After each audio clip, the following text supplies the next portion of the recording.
Well, here we go. Welcome back. Welcome, Evan. We are in for some hot takes tonight. I've read through a chunk of this, but not all of it. I was like doing cooking, putting kids to bed, and wow, this looks big. I've been skiving off work ever since this thing dropped. Like, nobody in my company watches this, and that's great. Like, I've absolutely been skiving off. I looked at this and was like, oh wow, I can think of nothing else. I have literally not been this excited about anything Warmachine since the Grimkin the Grimkin teaser trailer. Oh, nice. Like, it's been, nothing has gotten me this excited since. It's really amazing. My phone has just been like vibrating since it went live. So yeah, it looks pretty big. There's a lot of people, and seems to be quite positive. There's like, you know, some people who are throwing the world to the apocalypse. It's obviously awful. I'm assuming they've lost something. Coupled, but I mean, this is the first time I have ever seen like a list of nerfs, you know, thrown at a community, and just rampant cheering from like 99% of the community. Yeah. Like, that's it. I think I know of one person who's a little salty, and that's because he plays both Menoth and Felsier. Yes, I know that person. I'm trying not to throw names around here. But the world will look better for you again soon, mate. Yeah. It's fine. Yeah, it'll be super interesting. So yeah.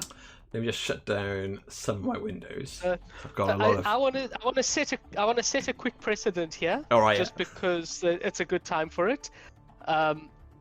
So I'm pretty sure drinking I as knew well. what this announcement would be. I've got a nice Glenmorangie I'm going through here as well. But I want to put out what my prediction was before this dropped, just so we've set a precedent that when I eventually predict something and I'm right, that like I'm not lying about it. I predicted here and I was completely off. Okay. So I looked at everything that was being said, which wasn't a lot. Yeah. But true. It was that it would be something that affects, you know, the way you play immediately. So I ruled out immediately any speculation of Mark IV because it couldn't be dropped in one day to change the way you play. So I ruled that out. I think the speculation because people deserve to live in hope. But I think the speculation for Mark IV was a little bit like too wish listy. Like the rule set. I think the rule set itself is in a super good spot, so there's no need to change the rules. You just need to change things within the confines of the rules. So my bet was that it was going to be a big change to themes. Yeah. That's what I was. If you'd have asked me to put money on this, yeah, you said that I think a couple days ago. That was my bet. That it's something they can change immediately. Has a big change. They can change it in one document, and it's significant enough that they need to warn the community. Yeah. So I had a lot of hope for that. I was absolutely wrong, and I love what I see instead being wrong. But I just wanted to put that precedent out there that when I finally do make a prediction and I'm right, people see I'm not afraid to admit when I'm wrong. Cool. I'm future-proofing my own prediction on the off chance that I predict one of these right someday. I was dead set that we wouldn't be looking at Mark IV just because, because I don't think it warrants. Like we haven't gone through enough Mark III. I think there's like tweaks maybe to some rules, but generally I could have seen a justification for Mark IV, but the only reason for it is to do kind of what they're doing now. Yeah, essentially we're shifting to 3.5 by this huge change, I'd say. Exactly. Which is more than enough. But apart from that, I thought there would be some balance changes to Archons, specifically the Death Archon. But I was then grasping coming in a dynamic update. Yeah, but I was grasping really for anything else. It was there's been so much speculation on the Facebook and the Discord groups of hundreds and hundreds of comments of people just like clicking things, Black Ivan updates and whatever else Canada yeah, wants. that was a nice bit of trolling, and I'd like to say I was a good enough person not to jump in on that, but I'm not, and I did. it was good, fair play to them. So if you missed it, you could have got rickrolled earlier by a nice. I didn't see the rickroll. Okay. Oh yeah, the link took you through to. Oh god damn. to the man himself, but yeah, let's just dive in, right? So I've had a very brief look. Like I said, I've been doing stuff with kids, so let me get up on the screen and we'll see. Yeah. So let's start by looking at let's quickly go over this. General idea of what they're doing. Yeah. Before So the this actual is details. This is obviously Faye and Lauren have been giving out very scant bits of information over the last week or so, saying that something huge is coming. So we know there's been some sort of update, or some sort of release, and then they've been very tight-lipped about any details. And then obviously Faye's just dropped this morning, or this morning like Pacific time, because they're obviously they're in the office in Seattle. So it was about I expected it to be more like 8 o'clock our time, so noon, but they've dropped it a little bit earlier. So like halfway through the morning, which is the dynamic update preview. So the premise is here is going to be a huge update that's going to touch, I think it says, more than half the models in the game. Yeah. So the things that are currently too powerful and are riding too high are going to get brought down, and then the rest of the game, which is huge, the rest of the game is going to slowly It's a large amount of the model range that they're pulling up. Yeah. And the number that Faye mentioned, I think she mentioned, was it 44 or 54 changes that they've got in mind just for Signar alone? Yeah.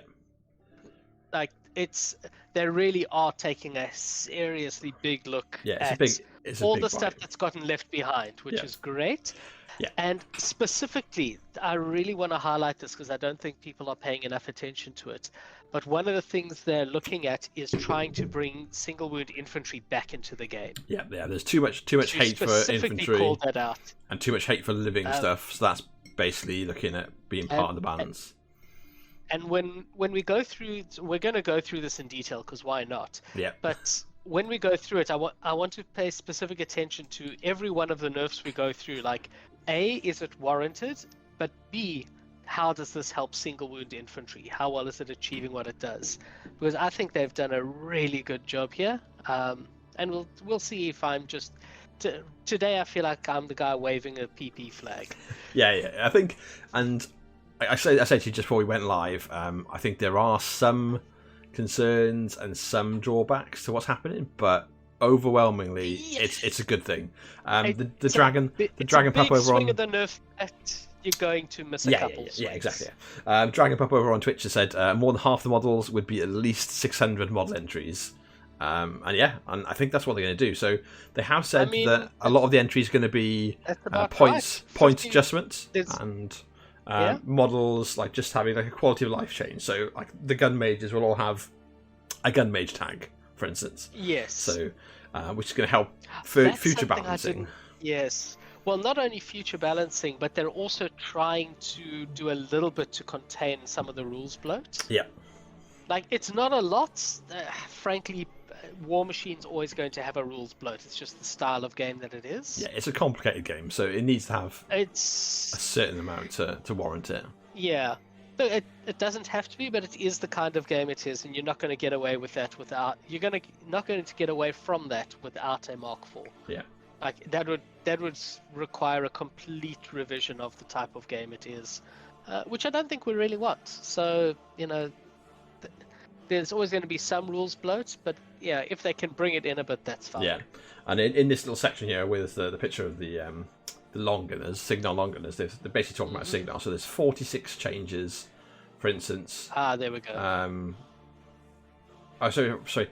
The vast majority of the changes for Signar, for instance, 46 of them are exclusively point value and quality of life changes. So that's things like standardizing rules type, unit types. So all gun mages getting the gun mage keyword. Closing unforeseen loopholes, and targeting confusing or overly complicated rules. So that's a good sort of good move great. forward.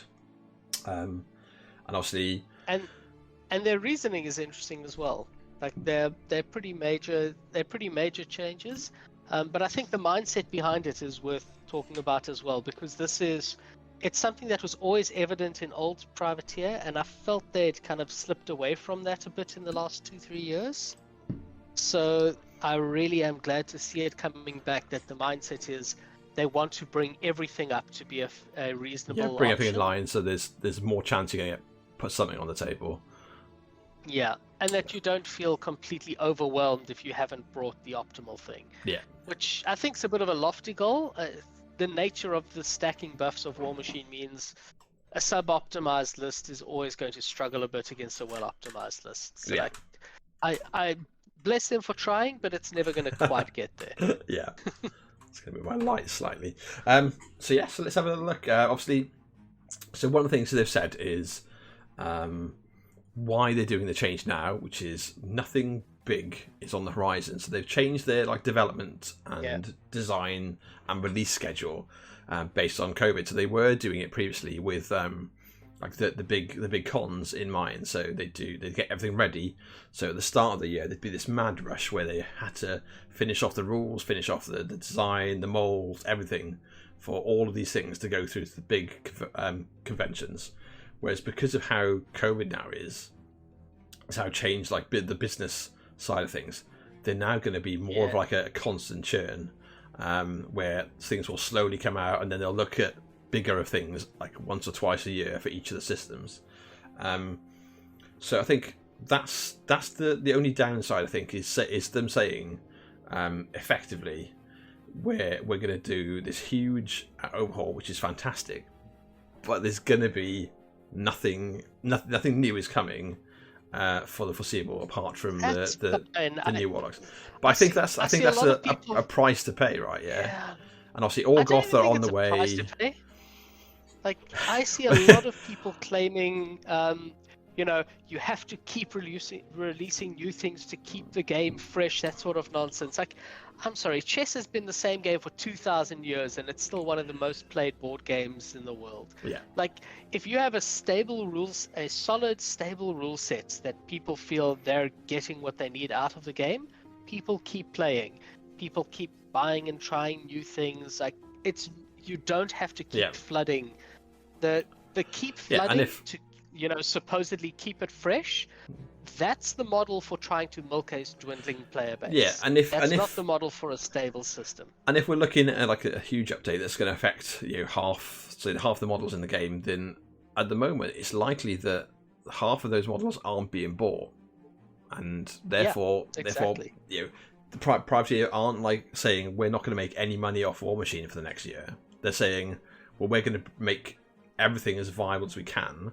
So list diversity is going to be a lot more interesting. Great. So list building and what you're going to see on the table is going to be more variety. This VTC is going to be the single most interesting VTC we have seen. Probably more interesting than most of the WTCs. Because it's a big shake-up. Well, it's a big shake-up, and we're not going to have enough time to have solved lists. There's going to be so much of a shake-up in the meta with all these buffs we haven't seen, that we're going to see an incredible amount of list diversity. Yeah, it's going to be the Wild West again, basically. It really is. Everyone trying to find their crazy jank. But we obviously, and this update or this announcement is based on essentially the things that are getting lowered, and then this going to be followed up with basically a whole host of buffs afterwards. Everything that's getting better. Yeah, so it's gonna go live next month, I think it was. October. The date 25. Is October 25th. Yeah. But we'll see then what's going to happen with everything being brought up afterwards. But it's going to be super interesting. Which is, I think the date is a week before Warfare weekend. So it's going to give some people some time. Yeah. But yeah, should we start off? We should just I'll start scrolling. So I'm trying to think. Oh, just one last note. Yep. They did say that the power level that they're aiming for with all of these is roughly on the par with the 0 level warlocks and warcasters. And they said that their development specifically was the warlocks. Yeah, they said that the development of the Zeros was had in mind what this was going to happen. So and that's really nice. It's the first time we've actually seen a benchmark for all them saying this is what the power level should be. Yeah. If something's weaker than this, it needs to be buffed. If something's stronger than this, it needs to be nerfed. Yeah, and they've specified Crew 0 is meant to be taking living war beasts. So take that in mind. That living beasts are getting buffed and anti-living stuff is getting nerfed. Yes. Madrak 0 is designed to be surrounded by infantry. Barney 0 is giving buff to Gateman Posse, and Thagros 0 should have the usual Legion guns for them, I guess. Yeah. But I'm never sure about Thag 0, but that's for a different. He does what he does, right? Cast. So we start off with Retribution. So we're just going to go through the document and we'll see if there's anything else at the end. Let's just go in order. Cool. So the Trident. Okay. Trident is the first thing, so the build-up power goes from D3 to 1. So if you haven't been playing... I am so sick of Tridents murdering the world. That's amazing. If you somehow haven't been playing against Tridents, Trident's got the rule where when they move, they build up power. They can move by literally just rotating on the base. That counts. And then the power tokens can be used to do the slipstream effect. And to boost their attack boost their attack and damage rolls. So basically, by the time they actually get into combat, they'll always have 3. Yeah, pretty much. I mean, I don't know if they will. If they're using shipstream like every second turn, they're going to be chowing those. If you use shipstream every turn, then you don't need to, though, right? You've got no power. Sometimes, I mean, you've seen how aggressive the game is in its stealing board space. You probably want to use it every turn. Perhaps I don't. And with that in mind, once again, I go back to my initial question. What does that mean for single wound infantry? It means if you have a defense buff, you can actually expect them to get to the other side of the table and not be shot off the table. Yeah, it's going to make it harder for the Tridents to just sort of burn through power tokens and be like, I'll make sure this gun is accurate enough to kill you. I've got 6. Previously it's like, okay, here's an infantry unit. I've got 6 shots. Maybe they've got a defense buff. I kill 3 models with my buffed shots, and I get lucky with one of my unbuffed shots or 2. And there we go. Shooting gallery. I've just knocked out 4 infantry models with 1 repositioning trident. There's another one incoming. Yeah. I've sandpapered the front of any unit you want. Yeah, and then I've repositioned back out of range of any retaliation. Exactly. They're really strong. Now suddenly it's a lot harder. And I think now there's hard work. I think it's like quite a measured one as well. It's like it's reducing their output rather, but without crushing them. Like they're still very good. They still have the mobility. They still charging and slamming. They still way more resilient than a battle engine has any right to be. Yes. Like they're fine. Yeah. They're fine. Yeah, so that's pretty good. I think that's a fair and balanced tweak. There may be a reason to take a Warjack instead of a second Trident in some lists, and that's all for the good. Yeah, rather than taking 2 Tridents, then selecting your Warcaster, it's now maybe it opens up a little bit. We'll see obviously how other things in the faction get buffed. The next one is on Falseer. So she is an absolute fucking nightmare. And she's a monster. She's ridiculous. Anyone that tells you, smoking their socks. Yeah, anyone that tells you she's fair and balanced or she wasn't that bad, lying through their fucking teeth. I'm sorry. Yeah, like if you say the lie enough, maybe the universe will believe you, and she won't get the nerf. Unfortunately, the universe might fucking work. Yeah, the universe did not believe you. Jesus. So she has got a deserved nerf. So she's probably the heaviest nerf that's been released in this document. Yeah. That for the most part, actually, in every case, they've avoided the typical nuke from orbit nerf, which I'm really impressed with. They've taken quite a measured approach. The hardest nerf I've seen in this whole document is Falcio. So amputation becomes... Maybe one of the themes. I feel like one of the themes that I might play has been fine. When we get back to Aurora 2, when we get to Aurora 2, we'll let you cry a bit. I feel like I should be pulling an Eric Cartman and drinking in the tears. But let's have a quick look. So she loses Cyclone and gains... So Cyclone to Vanish is definitely a downgrade. Yeah. Unquestionably. She gains Sprint. That's interesting. She gains straight up Sprint. Yeah, so I'm guessing that makes her a bit mobile than she was. Yeah, and it gives like that option to go forward, to vanish, to like play her more aggressively, but also risky, right? There's a risk reward element rather than before where she was nigh unkillable. But her risk reward is not wrecking everything living that comes near her. Yeah.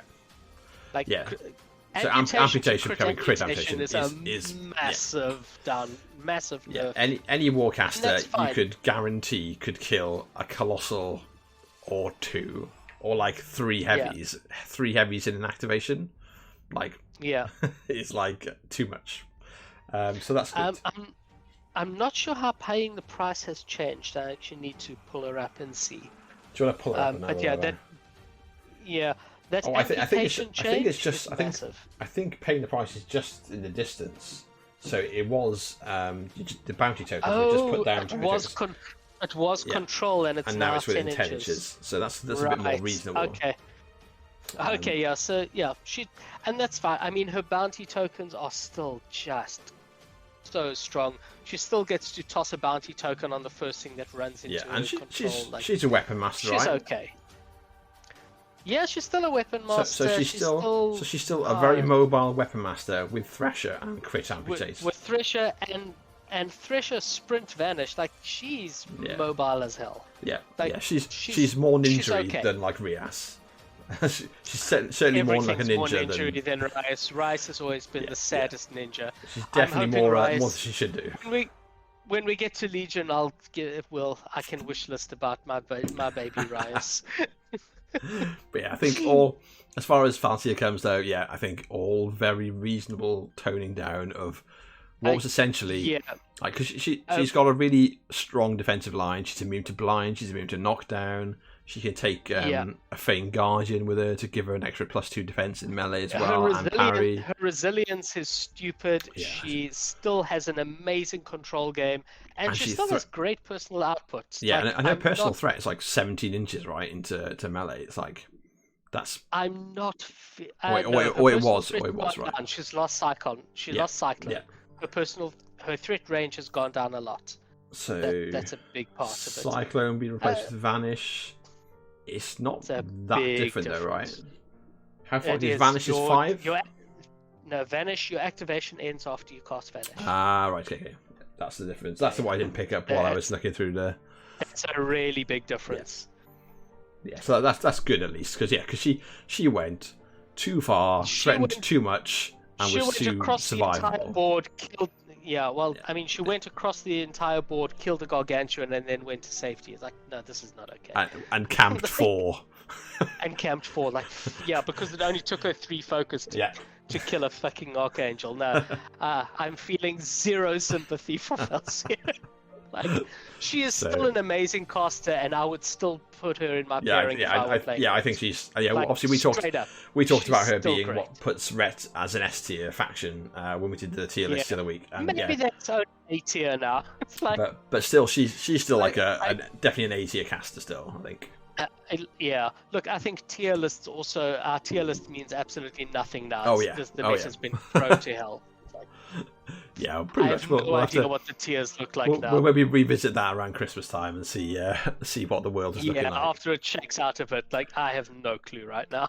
And then the last change for Retribution is for the House Eloir Warden Executioner. So another one of the new models came out with Falcia. That was also a crazy bloody model. I have no idea what they were thinking with that. Yeah, so changing dual attack for quick work and gunfighter just tones it down a little bit. Seems and they've done that across, by the looks of it, a number of different models where they've gone maybe we've gone too dual attack. Yeah, maybe we've gone too hard on the dual go- attacks. They were a little trigger happy with dual attacks, and I agree with that. That's just they have gone a little far. Yeah. Give dual attack a bit of a cut. I mean, that executioner, it's still really strong, man. Yeah. It's still got 2 power 12 guns. It's still got the double 2 attacks with its power 15 bloodies via or halberd. Yeah. Like, with cleave. Like, yeah. Yeah. It didn't. Yeah, it didn't need dual attack. Okay, Yeah, it really didn't. Didn't need the world, but yeah. So yeah, I Chain think, attack, vortex blast. Now it actually has to choose. Yeah. Yeah, and it's still got quick work, but yeah, it's not going to get a vortex blast after it charges. Like, yeah. I think it's all decent Still moves in the right take 2. direction. Yeah. Still Quite take 2. probably. These things are great. Yep. Seriously. So that's nice to see though. Again, and nothing's been like Falsier, the Trident. None of them have been nerfed like over the top. You're still going to see them on the table. I would still play every one of these models, which is good. And I think that's going to be the balance, right? Where we look at it and go, have they nerfed it too much that people aren't going to play it because then they've gone too far. But yeah, let's move on. So. Convergence. Sorry, just a quick one here. These are all like the faction changes. So obviously there's later down the list there's things like tier, theme list changes as well, which will impact it, and general rules changes. But all they've seen is the Teslators going up to 8 points from 7, so just a 1 point increase. So that's a really interesting one. It's a very mild increase, but it targets specific spam lists. Yes, so like Whenever you see a Orion 1 point increase. Yeah, so like Orion was taking just all of the Teslators in the world, and some of the newer Aurora builds were taking like 5. A lot of the Aurora builds. Some of the older Aurora builds were playing 5 or 6. I think standard was 3, but then over the last couple of months, there's been a switch from voids to deaths as the arc of the choice you take, and then up to 5 Teslators rather than just 3. That's gonna make a difference. And I think they're still good jacks, good vectors. They're still really good. They're great vectors. The corollary power transfer. What difference does that make? I don't know what difference that makes. So this is to target you bringing something with Gatsby, like a blockader. Yeah. And basically fully fueling it out of your colliery. So it's essentially being able to transfer your existing pool of focus you're inducting from your main caster to basically to Gatsby's jacks. Which I think is fine. Is there a junior warcaster that takes a jack in conversions? Just Gatsby. Just Gatsby 4. Just Gatsby, okay. But there was definitely Gatsby 4 lists. There's like Axis with Gatsby 4 with the blockader. Yeah. And pretty mean. But yeah, I think they're trying to target some of the stuff with Gatsby 4, and we'll get to Gatsby 4 later. Yeah, and it doesn't. It's also one of, and that's fair. Gatsby 4 needs a bit. And it doesn't affect things like if you're taking bedfellows and you're using the colliery to fill up, for instance, like your Merc Jack. So say you bring like a Nomad or a Toro or something, then you can still basically use that because it's part of your battle group to shift focus across it, which is nice. So that's all good, nice and easy. That's useful. Again, all things I think which are reasonable. The Teslator was, I don't think it's bad. I don't think it was like too much, but I can see. If other things need to be adjusted, then the Teslator being one of the most efficient vectors, the most efficient jacks you take. Yeah, fair. Seems fine. We'll see. We'll see. I'm sure nothing else bad will happen to conversions. So let's carry on. I have read that. Someone was asking me as I was literally cooking. It's like cooking a bolognese. My phone's going beep beep beep beep, and I'm getting tagged. And I'm like, what do I think of the bedfellows change? I'm like, I don't know. I'm slowly. I have not seen it. Leave me in peace. Scrolling. Yeah, I'm scrolling while I'm adding sauce to my bolognese mix. We'll find out. But we'll get to that bit. So we'll jump on to the next one, which I should add now. So we're getting on to Crucible Guard then Infernals. Faye did point out and say that Crucible Guard obviously just had a big CID and update. and Infernals are still quite new and have had obviously some tweaks Yes. recently, so don't expect to see a lot changed within those factions. Yeah. Which is fair. And Infernals have just had a nerf in the dynamic update as well. Yeah, exactly, yeah. But the Crucible Guard is just changing Lucas's Warjack points. It's just Lucas. So it's dropping his Warjack points by 3. So 3 is quite a lot. It is quite a lot, yeah. But he's got 26 left, right? Yeah. And, so and it practically means he loses a solo. That's what it means in real terms. Yeah, because he's gonna want to take at least an Arc node, if not 2. Yeah. He's still going to take the, I can't remember the name, something with is it a Vindicator? I can't remember the name. The Vindicator, the shooty It is ones, a Vindicator, the shooty one that drops armor. He's still going to take one of those. He's probably still taking a pair of Railless Interceptors. Yeah, and then... actually, sorry, a single Railless, and he'll still be taking Failed Experiments, and, his list's not going to change much. He might lose a solo. Yeah, he'll lose a solo. Yeah. And it's quite tight. I'm not sure which solo he loses. Maybe it'll cost one of those stupidly underpowered, not underpowered, underpriced little. Yeah, they're exactly 3 points. It's one of the Trancers, or Trancer. That's the bunny, right? Yeah, maybe he'll lose a Trancer out of that. But yeah, and that's okay. It's not too bad, I think. Yeah, it's a reasonable thing. He is very much a power caster for Crucible Guard right now. He is a power caster. And so giving him a little bit of tweak to it. It's a pretty light touch they've had there. That's fine. They could have gone in and messed with like the new system they built for him, but I think it works. I think this is a more recent approach again, which is good. So all thumbs up here so far. And then onto your friends of the Infernals. I do think this one was unwarranted, mostly because I feel like people have already solved Infernals.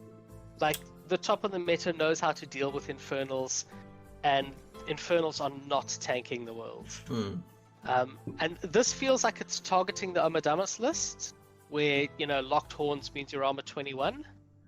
And everybody else is getting clipped by it, sort of thing. Now everyone else is getting clipped by this, and like, you've already got fairly low hit boxes on Infernal Horrors, so you've got the armor, you've got the boxes of a light, you've got either 24 or 26 boxes. I think it's 24 on each. So really, dropping them in the point of armor really hurts. Yeah, it's going to hurt. Infernals always had the worry that how the hell do we get across the field? We're a relatively slow faction. How do you get across? You've got a nice armor buff from Regner, but you still got low boxes. How do you get there? Yeah. So this feels like it hurts a bit. So I wonder. I'm hopeful though. I'm quite hopeful that while they're doing buffs, again, I expect a very light touch on Infernals. But I'm hoping the Soul Snake and the Lamenter get a bit of a look in. It'd be nice if you saw like an actual a version of the cultists that you would actually take the weapon attachments and ambush them, because it's just, I mean, the points efficiency of summoning means that's never really going to happen. It's not like they're bad. Like, you could take, for one requisition you get the 3 Dark Sentinels. Yeah. And with Agathon, those things can ambush in, and those are Hex Bolts at power 13, which with her feet are really scary. Yeah. It's just never efficient enough to justify it. Like, that's a requisition which is either a marked soul you're not getting, or it's it's basically or if you're not marked soul, it's 6 points. Yeah, it's rough. It's just the nature of the nature of summoning and the way Infernals work mean that's never going to happen. I'm hoping they do something to make the Soul Snake and the Lamenter a little bit more tempting. Yeah. That you've got a reason to maybe take a light or 2 in your battle group.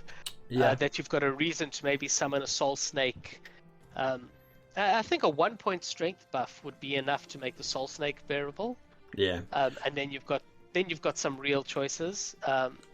But yeah, I'm not thrilled with maybe this. maybe I'm not crying either. Like, so I my, don't think it was justified, but it's my not terrible. my thought about it is, I wonder if it's because they've kind of boxed themselves in with how horrors work. So because they don't like a warjack, they don't lose as much as they're dying.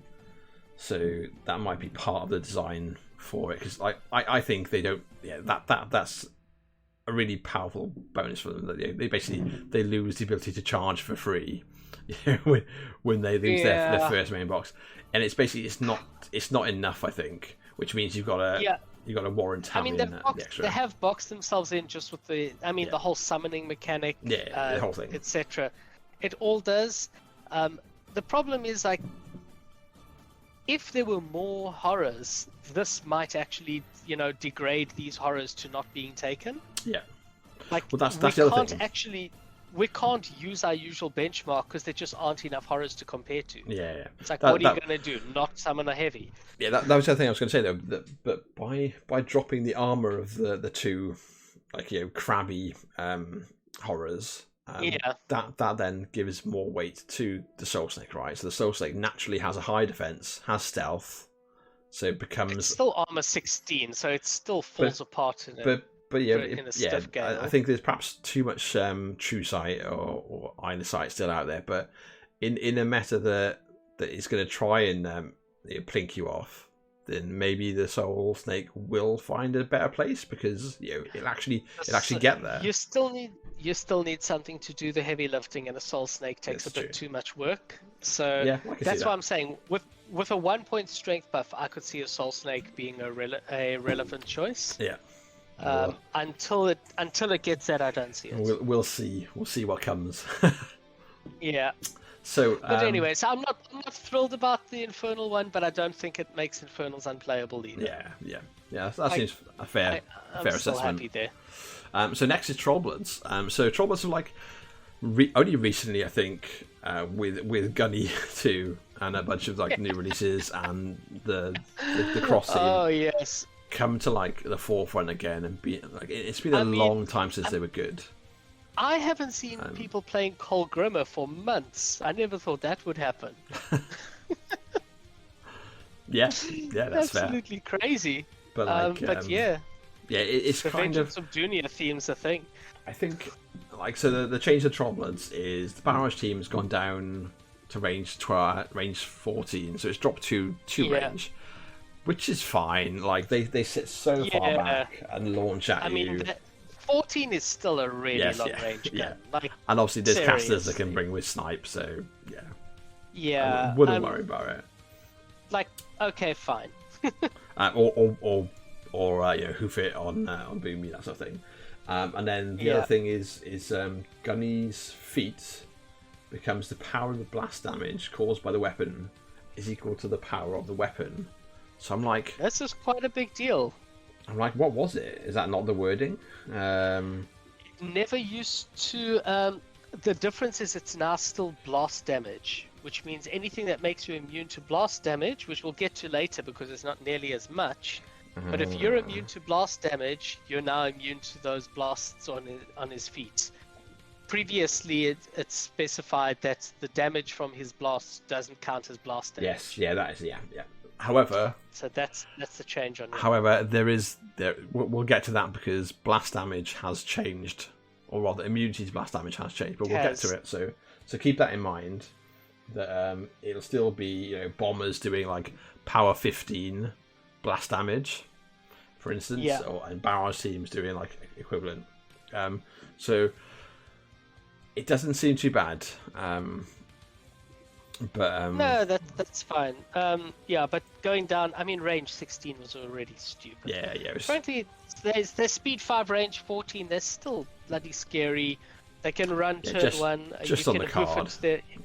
It's they're fine.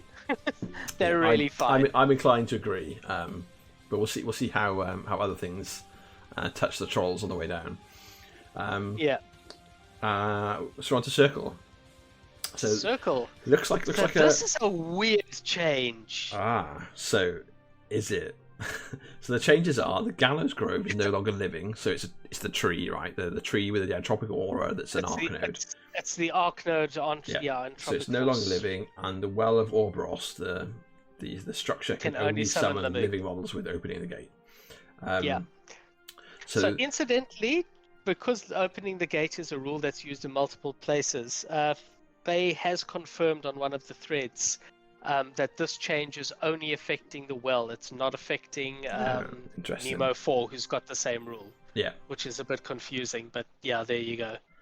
Is there anything that Nemo can summon that isn't living? I have no idea. Maybe there's some solos like what are those? They're those weird storm crawlers?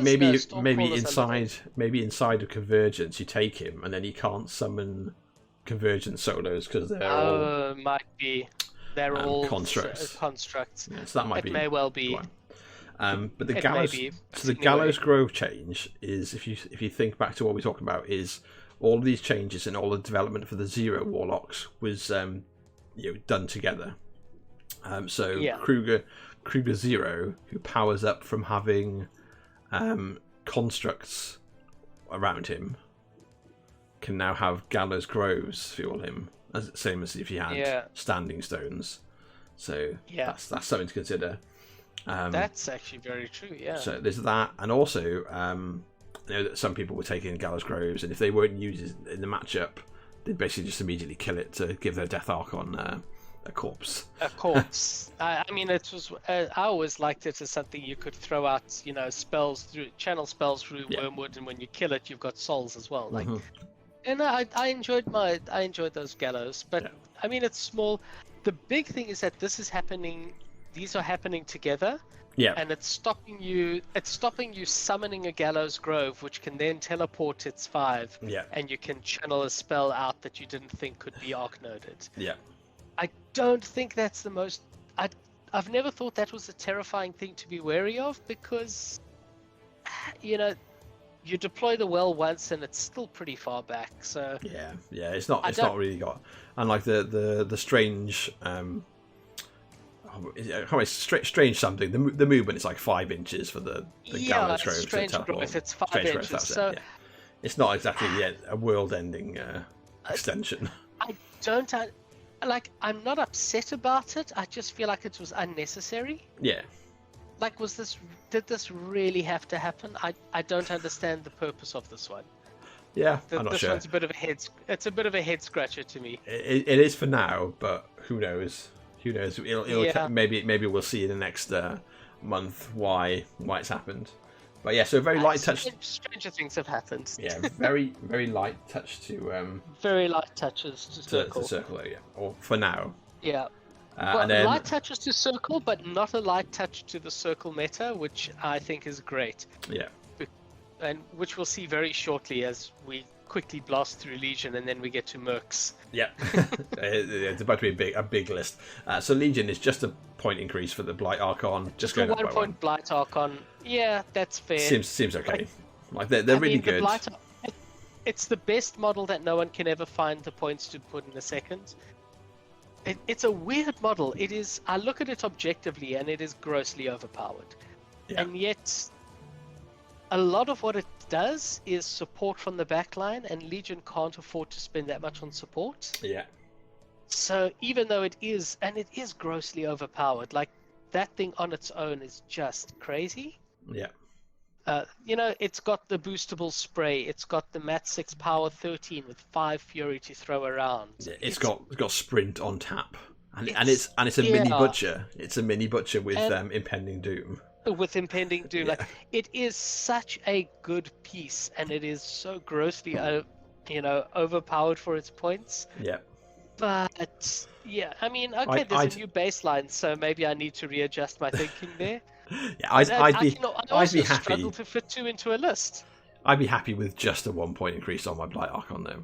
If I was a Legion player, I am very happy. And as we go, I've got my second one literally drying on my desk right now. As we go down the list, we'll see other Archons have not come out unscathed. So I'd be quite happy with. Come out any the Blight Archon It's actually almost a little suspicious how likely the Blight Archon has come out, frankly. Yeah, I'd be like...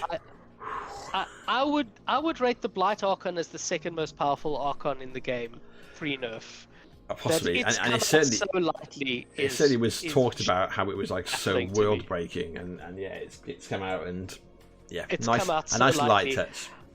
And in a similar vein, I don't understand how Bethane 2 is untouched. So again, like you said, Faye has commented. There's been a comment from Faye that they are looking at her. They are looking at Bethane and the Archangels. So nothing is. I mean, I'd nothing leave is the Archangel definitely alone, happening. but Beth 2 needs. I don't know what you do with Beth 2 because the biggest problem is her feat does one thing, and realistically, it does less than say someone like Striker 1's feat. Yeah. But the problem, I mean, it poses such a hard question because you can't kill everything in one turn. Yeah. And it's just such a ball-busting denial feat. Yes. and you add that into a 4-point damage swing that she can apply so liberally. Like it's a rough one to deal with. Yeah. So yeah, I don't know. I'm not sure how you fix Beth because her feat is kind of like, well, it either works really well or it's going to do nothing. Like, it's so hard to apply. I don't know what nerf to suggest to her, but something has to be done. She is not okay. But we'll see. We'll see how she ends up. Yeah, so it could be that there's changes to her, but at the moment... They're still trying to evaluate. Maybe, yeah. And that's, so that's fair enough. I don't know if that's like a bit of a cop-out answer, though, where they haven't really... they don't really consider it. They haven't considered it. But everyone's gone, wait, did you forget this? And they're like, no, we're thinking about it. This one's an elephant in the room. Like, everyone's looking, it's like, seriously? Beth 2? Like, come on. Yeah, and if you can do well on picking out all the rest of the things that are, like, above the curve, if you somehow manage to miss Bethane, then either you've got a real soft spot. And Kruger and Spellseer and Miss Bethane. It's really weird that you'd somehow miss those. Yeah, exactly. So we'll see how that pans out for Bethane. And then here's the big one. Here is the big one. Mercs. Here we go. Here's why everybody's cheering. Yeah. So this is fundamentally the biggest change in the update so far. So of the nerfs is. And it's a bunch of really big impact changes. The first is Gatsby 4, Asphyxious 4, Cuts Leadership Construct, Bloodthirst. So it's just gone. It's just off his card. Yeah. So just cheers. That basically just reduces the threat range of a whole lot of armies across a lot of factions. That had no right. That had absolutely no right to benefit from that bullshit. Takes them down to more reasonable numbers, basically. So for one, and his armor is reduced to 16. So he's dropped 2 armor. And no, he's dropped 1 armor. He's 17. He's dropped 1 armor. Okay, so he's 17. Dropped an armor, but the big change to that leadership ability is big, right? So it's a 2-point swing. It's really big. But that's important when you go back to saying what Evan said at the start about looking at it from an infantry point of view and a living model point of view. So this is the first sweeping change that helps living models. Yes, your living infantry aren't getting charged from quite so far across the damn table now. Yeah. It's reining back a lot of the threat range game that's been scaring the world. Yeah. It's a really big deal. Yeah. His armor drop. He's still way more resilient than he has any right to be. So, that armor drop I think is fair. Yeah, and obviously it's just 1 point of armor is the difference between him going, can I be on 1 or 2 camp, or do I need to be on 4 camp? Do I need a third? Yeah, I need to? Where can I survive my turn if I'm sat empty? He's still got what? He's still got like 18 or something. Yeah, he's still going to be resilient, and obviously you bring whatever you bring with him. But it's a lot. Yeah. With focus tones to camp, he's tones him down personally. And his personal output is still monstrous Mm-hmm. for a 14 points I suppose counts as a heavy nowadays, but for halfway between a light and a heavy, he's still hitting as hard as most heavies. Yeah. He's still applying through his bots and through his battle group Dark Shroud. Yeah. Like he's still he's casting a cloud wall. Yeah, he's still got a place in these lists. So even though he's had a big change, and this is like the first huge meta change. It's just going right. If you'll be bringing Gatsby and relying on your 16-inch charges against living models, which a lot of lists were getting to, then you're now turning that down. Aurora's Angels are going down from 18 inches to 16 inches. Like, she'll be fine. Yeah, well, 14 inches, right? So, yeah, 14 and a half without Gatsby. That Bloodthirst. Oh, only 14 and a half. And that's with obviously taking Hypatia. But we'll come to those. We'll come to those. We'll come to the Aurora tiers later. Yeah.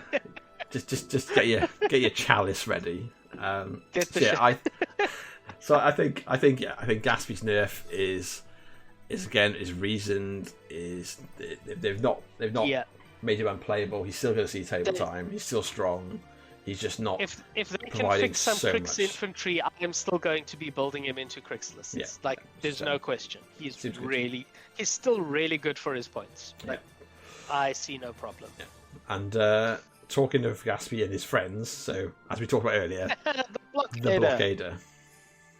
Good. I'm tired of all these guns spinning up with 5 million attacks. Yeah. So the Blockader's so sick of this nonsense. So they've gone down a point to help balance out what's going on, which is nice. Just a quality of life adjustment. I'm okay with that. But the rate of fire on the guns is down to 1 rather than D3. So basically, it's going to have two flamethrowers, one each arc. But that seems fine. Like, that seems reasonable. One of my locals has said that's fine. He's just getting a Blockader for 1 point cheaper because he never rolls more than one shot anyway. So he's like, good on you, mate. See the upside. Yeah, exactly. I'm okay with that. And they're still really good jacks. They're still really, really good colossals. They are very good. They're still very good colossals. They're still going to see play. Yeah, absolutely. Their output was a little obnoxious. Yeah. Luke over on Facebook is Luke McCall happy with the changes. Yeah, I think we're very much saying that there's a couple of things that are going to be a little bit off, but generally I think overwhelmingly it's a positive I am move, cheering. I am celebrating every moment of this. This is amazing. This is a huge update that's going to shake up the meta, shake up the whole game. This is the best thing that's happened to Warmachine since Mark III dropped. Yeah, this is essentially the transition to 3.5. I would say.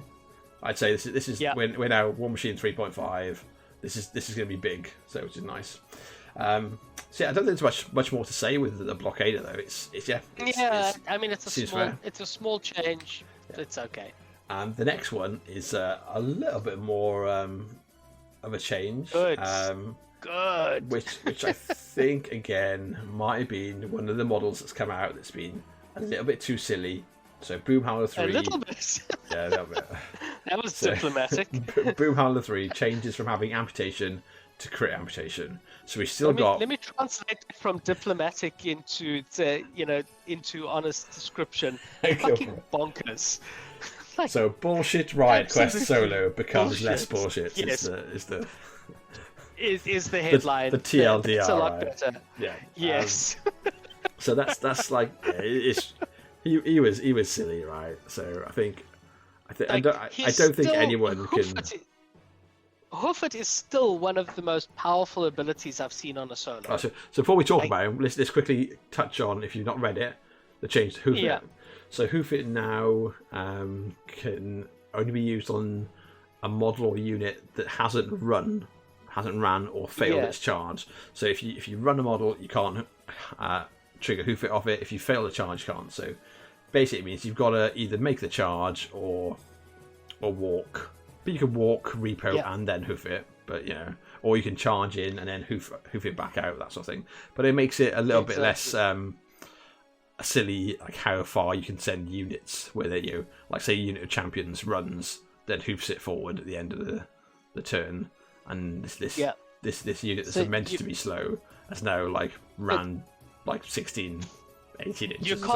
You can't have your damned champions run 15 inches in turn 1. Mm-hmm. Yeah. Like that's what he allowed. 15 inches up the board with champions in turn 1. You can't pull that shit. It's ridiculous. Yeah. And also, with still an incredible selection of buffs, at least now what he said is he's not getting full amputation with 2 attacks. Yeah, but he's still got one of the strongest combat solos in the game. Yeah, and he still has trash, right? So he still knocks you on the floor and then gets an additional dice. Knockdown and trash, and he's fine. Yeah.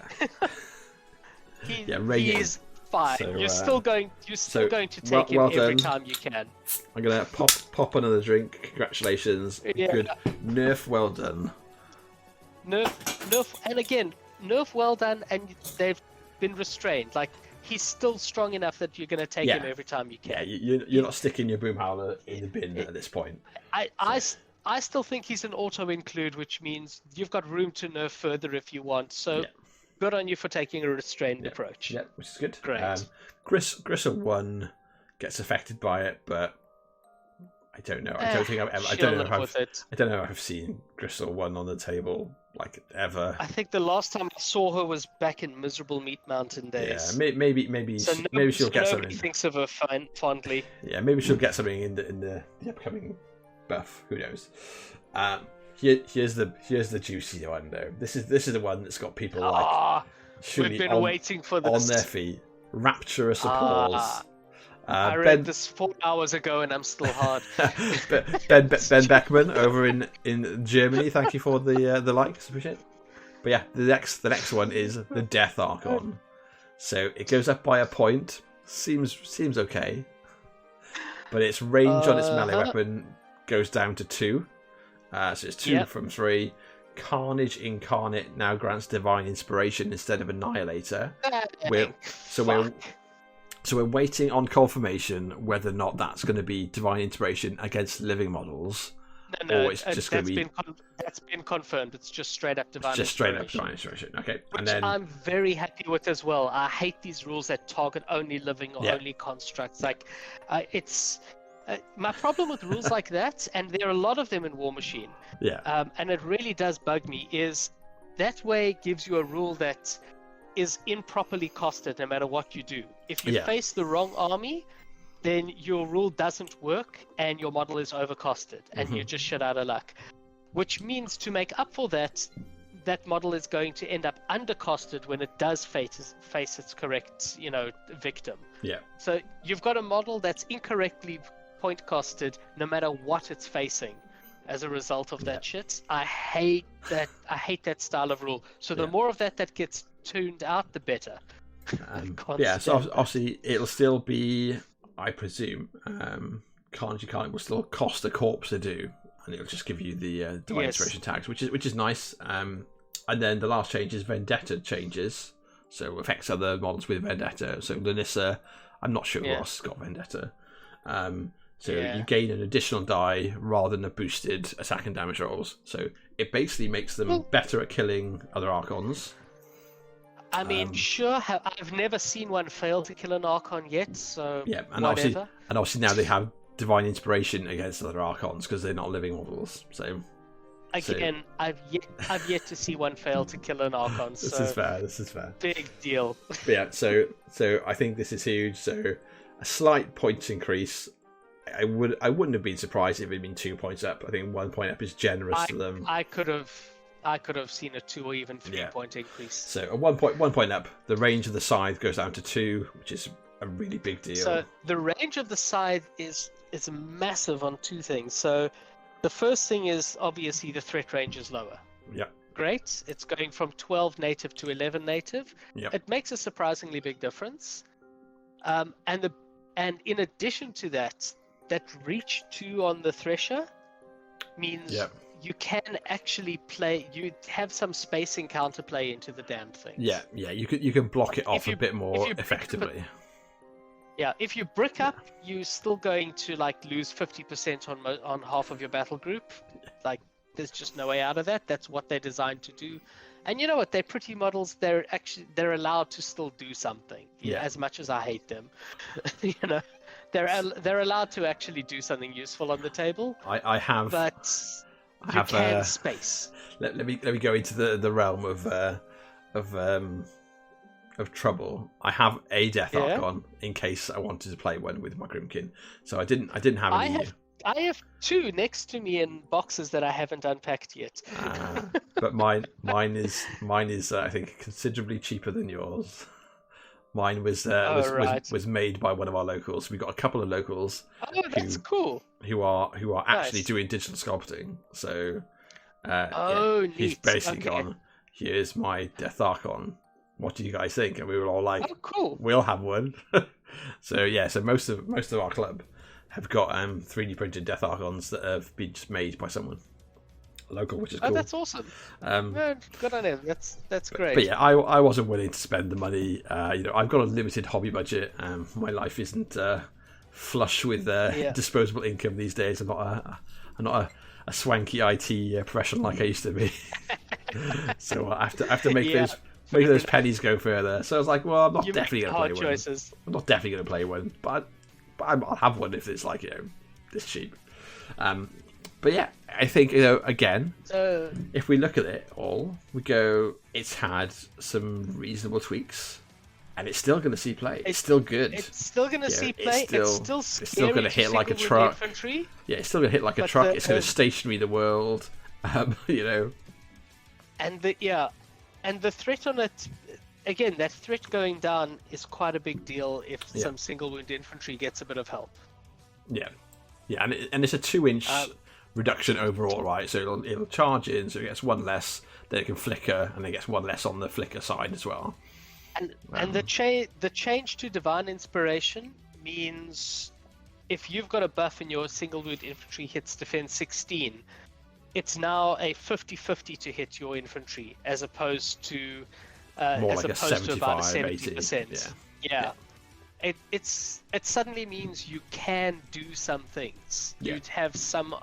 You have a couple of options that may help you. Like, you can take buffs and play into these things where previously you just couldn't. There was no buff for Grimkin. No buff for saving. You just couldn't bring your infantry if you're playing with Grimkin and these were on the table, because it just sail across. It's out threat most of your army. I don't think that's changed. Unless Grimkin infantry gets some help. Well, if you're looking like Def 13, and then you add the Defiled Archon's Desecration Aura, and then you add something like Starcrossed on top of it, you go, well, at this point, you add. You know what? With the Wanderer, you might be able to get it there. With the Wanderer, you may just look. You defense 12 on most Grimkin infantry, so you still defense 14. You add in Starcrossed, maybe. Hey, you might actually get away with that shit. Might be enough. We'll see. We'll see how it goes. So yeah, Death Archon. I think. Yeah, my opinion is I think they might have gone a little bit light because they're trying to not go overboard. So they're learning from previous lessons. I think they've left themselves room to go a bit heavier later on, which is perfectly okay as well. Yeah. Like, there's nothing that says they can't have a dynamic update in March next year that adds 1 or 2 extra nerfs. Adds in the long-awaited Beth 2 nerf or whatever. Yes. Yeah, exactly. Yeah. If this became like an annual thing, I think that'd be fantastic. I would be all over that. I think that would be the best thing they could do, is basically ride this out, see how it all goes, and go. Obviously, we can stagger our new releases and like different models that will get a little bit more redesign, but generally go every year. We will look at this big update. We'll take a look and do a nice big rebalance. And it can be like a point or two here and there, and a change of little rules tweaks where they're fixing things that don't quite work and the interaction isn't quite fair or how they wanted it to be interpreted. And I think that would be a fantastic thing for the growth of the game and the continuation of the game. Yeah. Yeah, absolutely. Oliver on Facebook, thanks for the likes, appreciated. But yeah, so let's carry on because Mercs. Yeah, let's keep going. Mercs keep on going. There's only more to come. So Harlow Hold'em High reduces to rate of fire 1 rather than 2. From rate of fire 2, fine. And his points cost goes down to 3. And becomes a lot cheaper. Yeah, so he's become 3-point solo rather than 5-point solo, but he's lost 2 shots. That's a big change. But he loses 2 shots, and I'm like, I'm not sure why that is. So he was so I'm decent. going to take a look at him quickly and see how badly you really want Harlow. Like he was in my Osram list because he benefits from Osram's feats as well. So he gets the speed bonus and he gets the armor bonus. Yeah. But like, so he's got good shots. Dwarf with a gun. Dwarf with. Okay, so he was shooting 4 shots a turn. So he's now started to shoot 2. twice. Yeah. 2 shots at 3 points is pretty good, hey? At Rat 7, it is power still pretty, 12. yeah. But I'm not power sure. 12 magical guns. But I'm not sure why he was. Oh, with Spellstorm, like. Yeah, he's got some options, but he was decent, That's but certainly solid. nothing like ridiculous. Like I think Des and Gubbin's probably stronger, for instance. Yeah. You know what? He was 4 shots for 5 points, which was really, really strong. Yeah, possibly. Yeah. It was just a whole. He's one of those models that just gets. He just takes buffs or debuffs so well. Yeah, probably. Yeah. That's the big thing. Just a slight tweak there. On his own, it's not too just a bad. slight tweak. Luke over on Facebook. Thanks for the like as well. And then Malvin in Mayhem becomes disengaged. This is interesting.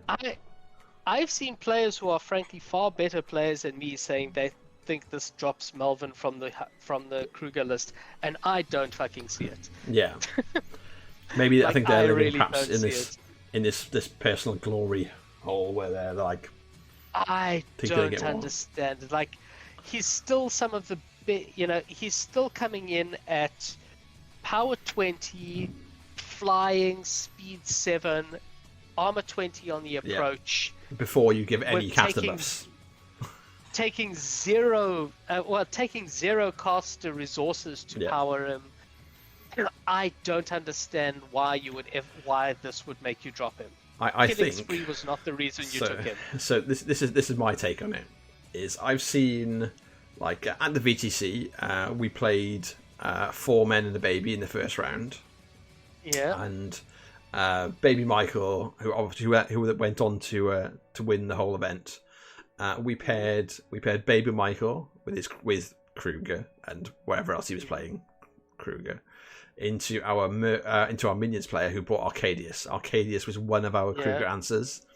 And we saw Mike's Malvin and Mayhem get TK'd, charge across the table, and kill a head, like push the button, get into the first heavy, kill it, sidestep, and keep on going. And he literally went down the line. I think he killed like a heavy, 2 solos, and then started punching the second heavy to death. So this is why the world has ended, is because basically some people had it too good. They rolled. Yeah, but he didn't have to live the dream. He's so strong. Yeah. Like, I look at him in that Kruger list, right? You're taking Wolves at speed 5. Yeah. He's coming in at speed 7 with flying, man. I mean, his armor's through the roof, and he takes 0 resources from your caster. I think the change is basically just shown that he's not meant to like eat an entire front line or an entire unit. Yeah, it's a tone him down and go like he can't do everything, right? And that's fine. Yeah, and I'd be happy that you didn't get bumped in points. Yeah, if I was playing him, I'd be like, I'll give up killing spree. I'll give up. He got away from this. He got away from this without a points increase. You're doing well. Yeah, I'd be happy that he lost the least important part of his kit and didn't go up in points. Exactly. I'd be like I backing away and be like, thanks. We were discussing this a couple of weeks ago. I'd have killed the button. Yeah. I'd have said he loses the damn button. Like, I was thinking he should get a much harder hit than this. He's come away really lightly. Yeah. Yeah, it's not done too bad. Not done too bad at all, like. So, yeah. Marvin and Mayhem fans, be happy. You still have a crazy Goblin Jack that has got incredible output. Got off needs no help to get there. So yeah, it's fine. You got off okay. Yeah, exactly. Luke again on Facebook, man. Thanks for the share. Anytime like anyone shares and like follows the stream, it basically feeds back to the algorithm. Like, so the more people that are watching and feeding and sharing or interacting with it by like liking the stream or talking on it, the more chance it then gets repeated. Yeah, it gets repeated basically, so it gets resent out to everyone that's like following the page, stuff like that. So, thanks. Yeah. Right. Next is the next Archon, the Menite Archon. That's awful. I've almost forgotten about this thing, and like pre crazy Archons, like this was my go-to bitch about Archon.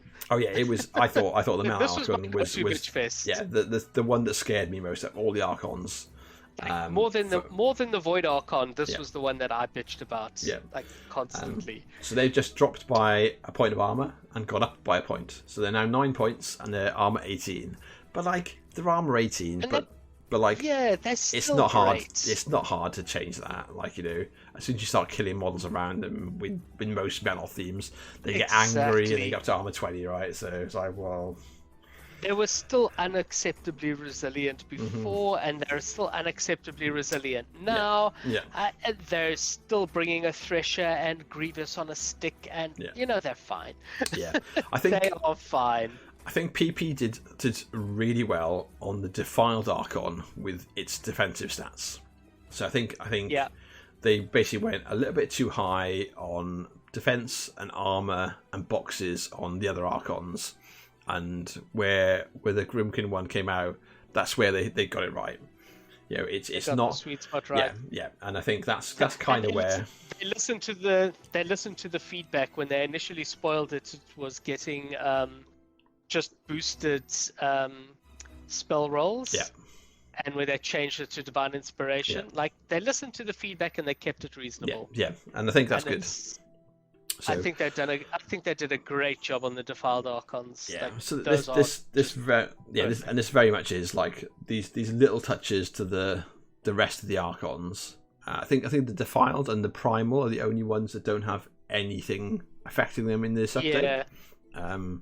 I think if you tried to nerf the Primal Archon, you would see a lot of raised eyebrows. It's super. Like, it's good. Super good though. In the right minions list, it's super good in the right place. In the right place, it's really good, but it's doing what it should. Yeah, it's not. And it's the difference not is, and the difference is, it's in the right place with the right buffs. It's really good. Whereas, like, the Death Archon is really good everywhere. That's what any model should be. Yeah, that's what every solo should be. It's really good in the right place in the right list. Yeah. Not Death Archon or Blight Archon. Like, I'll play this in any damn list. My only choice is 1 or 2, and it's usually 2. Yeah.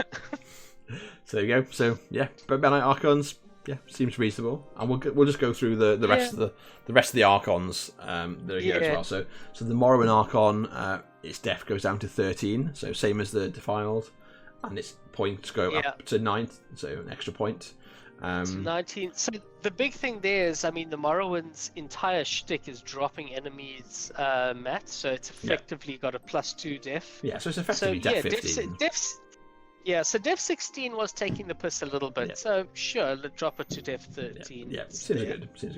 And then the Thamrite Archon, this is the odd one. This is the irregularity for me. The Thamrite Archon changes to rate of fire 3 rather than D3. Yeah. And it goes up by a point. And these were good. It just became scary. Yeah, these were good, and Signar players like near me, sort of bit like you, things like the WTC England players like Golly, were not enamoured by the Thamrite Archon because they could be rolling ones. Yeah, and on a turn you really wanted it to, and same as like Nathan, I think you missed out on him from Sherwood. I think he was his son's birthday or something. But yeah, he's I'm much of the opinion that if you take Thermite Archon, you've got a D3 shots on an important turn. You can't rely on not rolling that one, and that means that you've got to take that into account. And going to just base 3 is huge. Like they're still it's really a gigantic buff. They're still really accurate. They still hit really hard. I'm surprised they've still got they didn't go interesting to abilities. Rate of Fire 2. Yeah, Rate of Fire 3. It's still got really good effects on those bows. Yeah. Yeah, it suddenly catapults them right back up because they were everywhere. When the flames were being played, double Thamrites were in every Signar Merc list, and I wouldn't be surprised if that's part of the change. It's still re-rolling Mistrals to hit. This thing is not mucking about. Yeah, and it still has true sight, still has dodge and parry. Yeah. So you can't easily lock it down and stop it from shooting you. You can't lock this thing down. Yeah. I think we're going to see a lot more Thamrites coming up. Yeah, they're definitely coming back into the game. Yep. And then the last one is the Void Archon again. Points go up by 1 point again. But it took a serious hit. I think this is again. I think this is a fair one. So it's the second model we've seen. It's lost dual attack and gained assault in its place. But that's so huge with its teleport. Yeah. So if you haven't seen them working at their best, they'd charge across the table into something.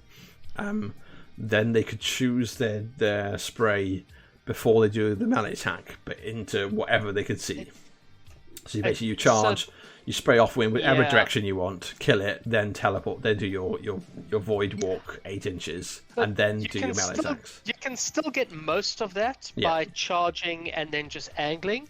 The big thing that it's actually lost is the ability to charge, kill something with the melee attack, then teleport, and then spray from right down teleporting into your back lines. Yeah. And just spraying down all of your support. This is true. These things were, the absolute nightmares of any Infernal player. Yeah. This thing's gonna charge, kill one solo or one what's the name, or even worse, just kill one cultist, teleport, spray down all your cultists, and kill 2 marked solos, marked souls, and call it a day. Yeah. These things were terrifying for Infernals. Yeah. It's all good for me. But or anyone who's got a solid backline of squishy support. Yes, yeah. And the interesting thing as well, though, is it actually gains a bit of a buff from it as well, I think. So the angles that it's going to have to come in at into melee can be slightly more predictable. Because you can't just charge off, spray in a completely different direction. You've got to line it up if you want to get stuff behind. But it also means that it can more reliably hop in and out, so it can assault forward, line up the spray, kill something, port back. I mean, it could have done that anyway. There's nothing it can do now with assault that it couldn't have done with. But it gives that play an extra 3 inches every turn, and that's what it didn't have before. So it doesn't. So you do the assault. You fail your charge, but you still get your assault off. Oh. So you basically have. Fine, I get you. Yeah. So to right. use them just as the ranged element to go forward, spray down what you can, and then pop off to safety. You've got that range extension now on them. Okay. So I think it's a good trade. It's risky because if you miss the spray, you're stuck where you. Oh yeah. Bring souls. Tip of the. Yeah. Tip to the unwary. Bring souls. I suppose it would have been the same if you tried it before without the 3 inches. Yeah, fair. But I think that's a reasonable trade-off, and again, seems fine. And then we'll go back to the. I mean, the Void Archons were scary as hell. They're still scary as hell. They're still doing the teleporting shenanigans. Yeah. You're still bringing Dark Shroud as a damage buff to whoever's listening. It's a really solid piece. Yeah, I think they're really good. Yeah, I'll definitely be still bringing them with what's been them before.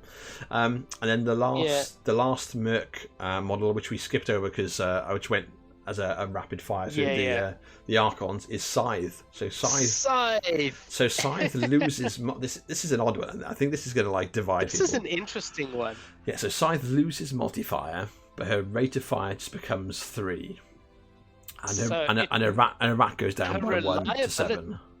So, if it was just the rate of fire change, I would say it's a buff. Yeah. Because when she lives the dream, or when she targets heavies, like she'll usually get 4 shots. Yeah. But rate of fire 3 means she can miss a shot. She can snake eyes. Yeah. Or she can have a shield guarded. You can't have the shield guard completely wreck her. Like there's a lot more reliability in her kit now. Yeah. If you haven't, rat drop is big. Yeah. That rat drop is huge, and it's bloody called for. Like I'm so tired of Rat and Mat just being pushed up in numbers all the time. Yeah, it's nice to see them coming down. Defense becomes a meaningless stat. Yeah, it's nice to see defense on stuff coming down. It's nice to see Mat and Rat on stuff coming down a little bit. If you missed the trick with her before, because she's got multi-fire, same as who else got multi-fire? It's like I think some of the rep models have got multi-fire, and I think Dynamo's got it. But basically, you've got to target the model you've just shot, or a model within 2 inches. Yeah. So if you set your shield guard 2.1 inches away, you shield guard the first shot, and then that's it. You're done. No more shots.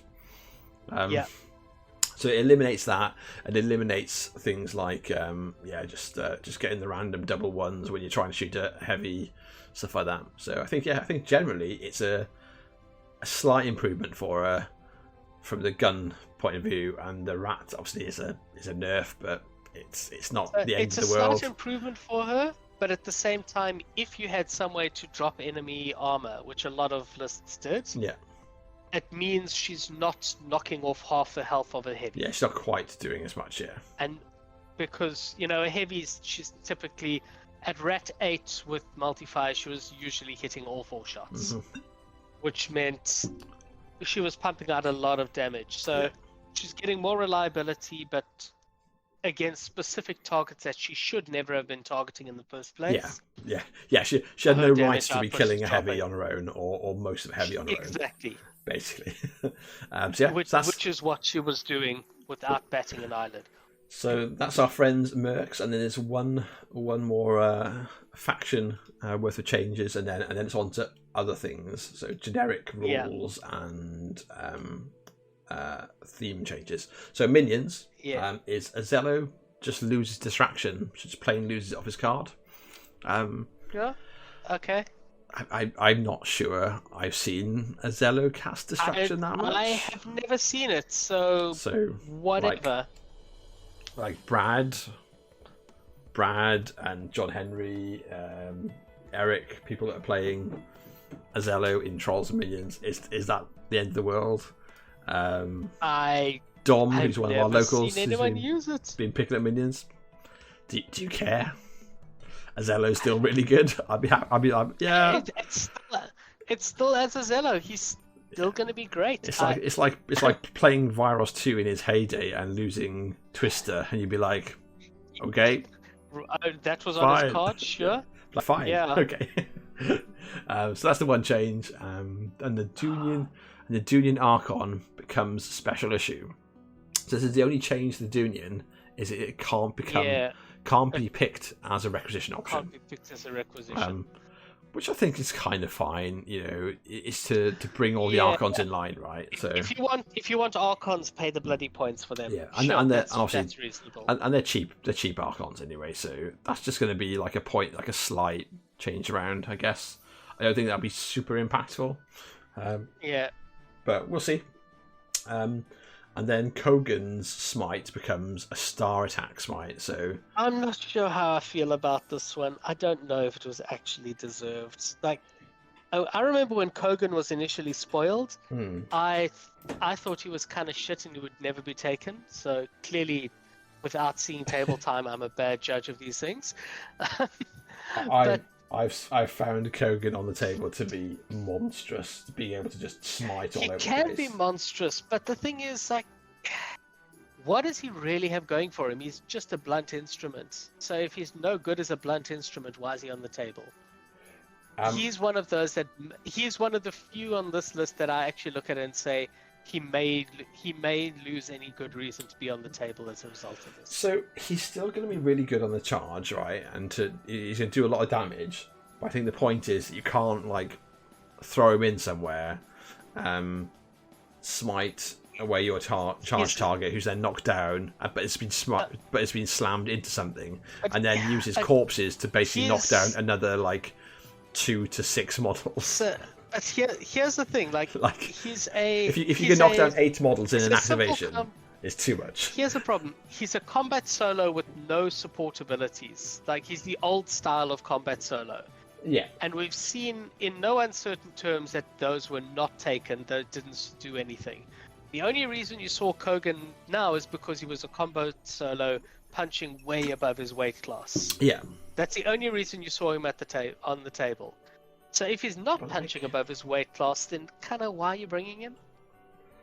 I do feel I think Kogan may become a bit of a shelf sitter as a result. But like he's the only model I've seen where I think that. Just on his card though, he's going to be like a power 60, a power 18 without any help from anyone. Power 18 smite on the charge, and then buying additional power 16s. And then buying power 16s.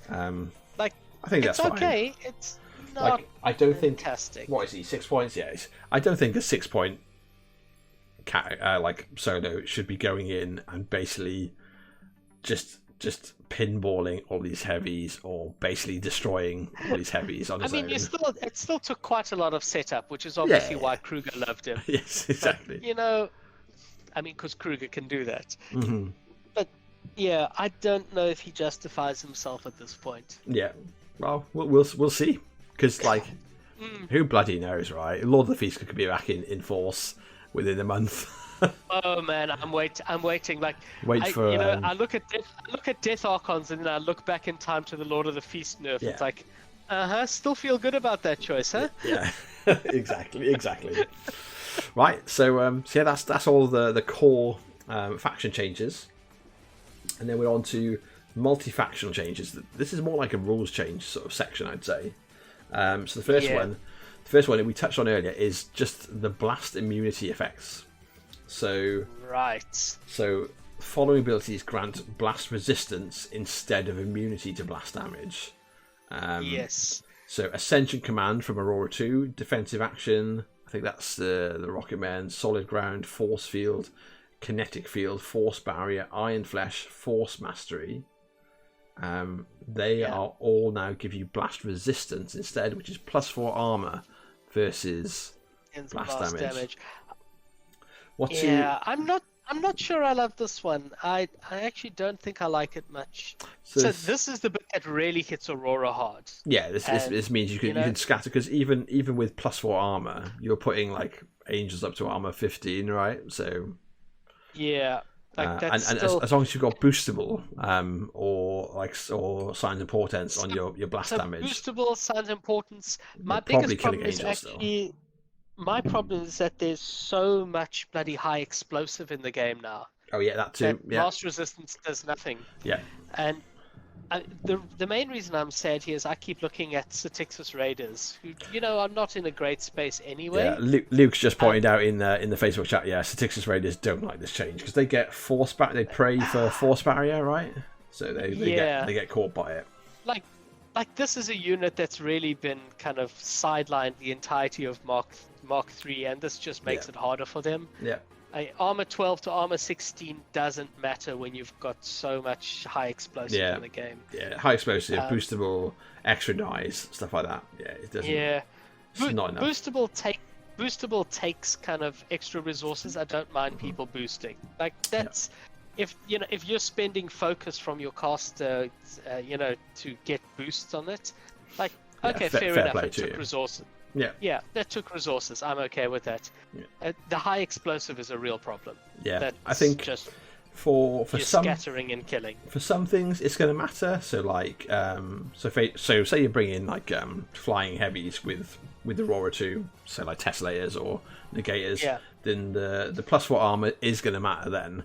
But if you're relying on having your angels, they're just going to get melted.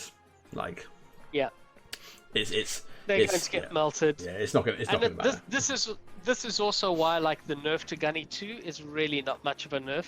Yeah, it's not such a bad thing. With the exception of things like go to ground, etc. With the stuff that's not affected. Yeah. Anything there with blast resistance, you're lobbing power 14 AoEs there. Their +4 armor is going to do nothing. Yeah, exactly.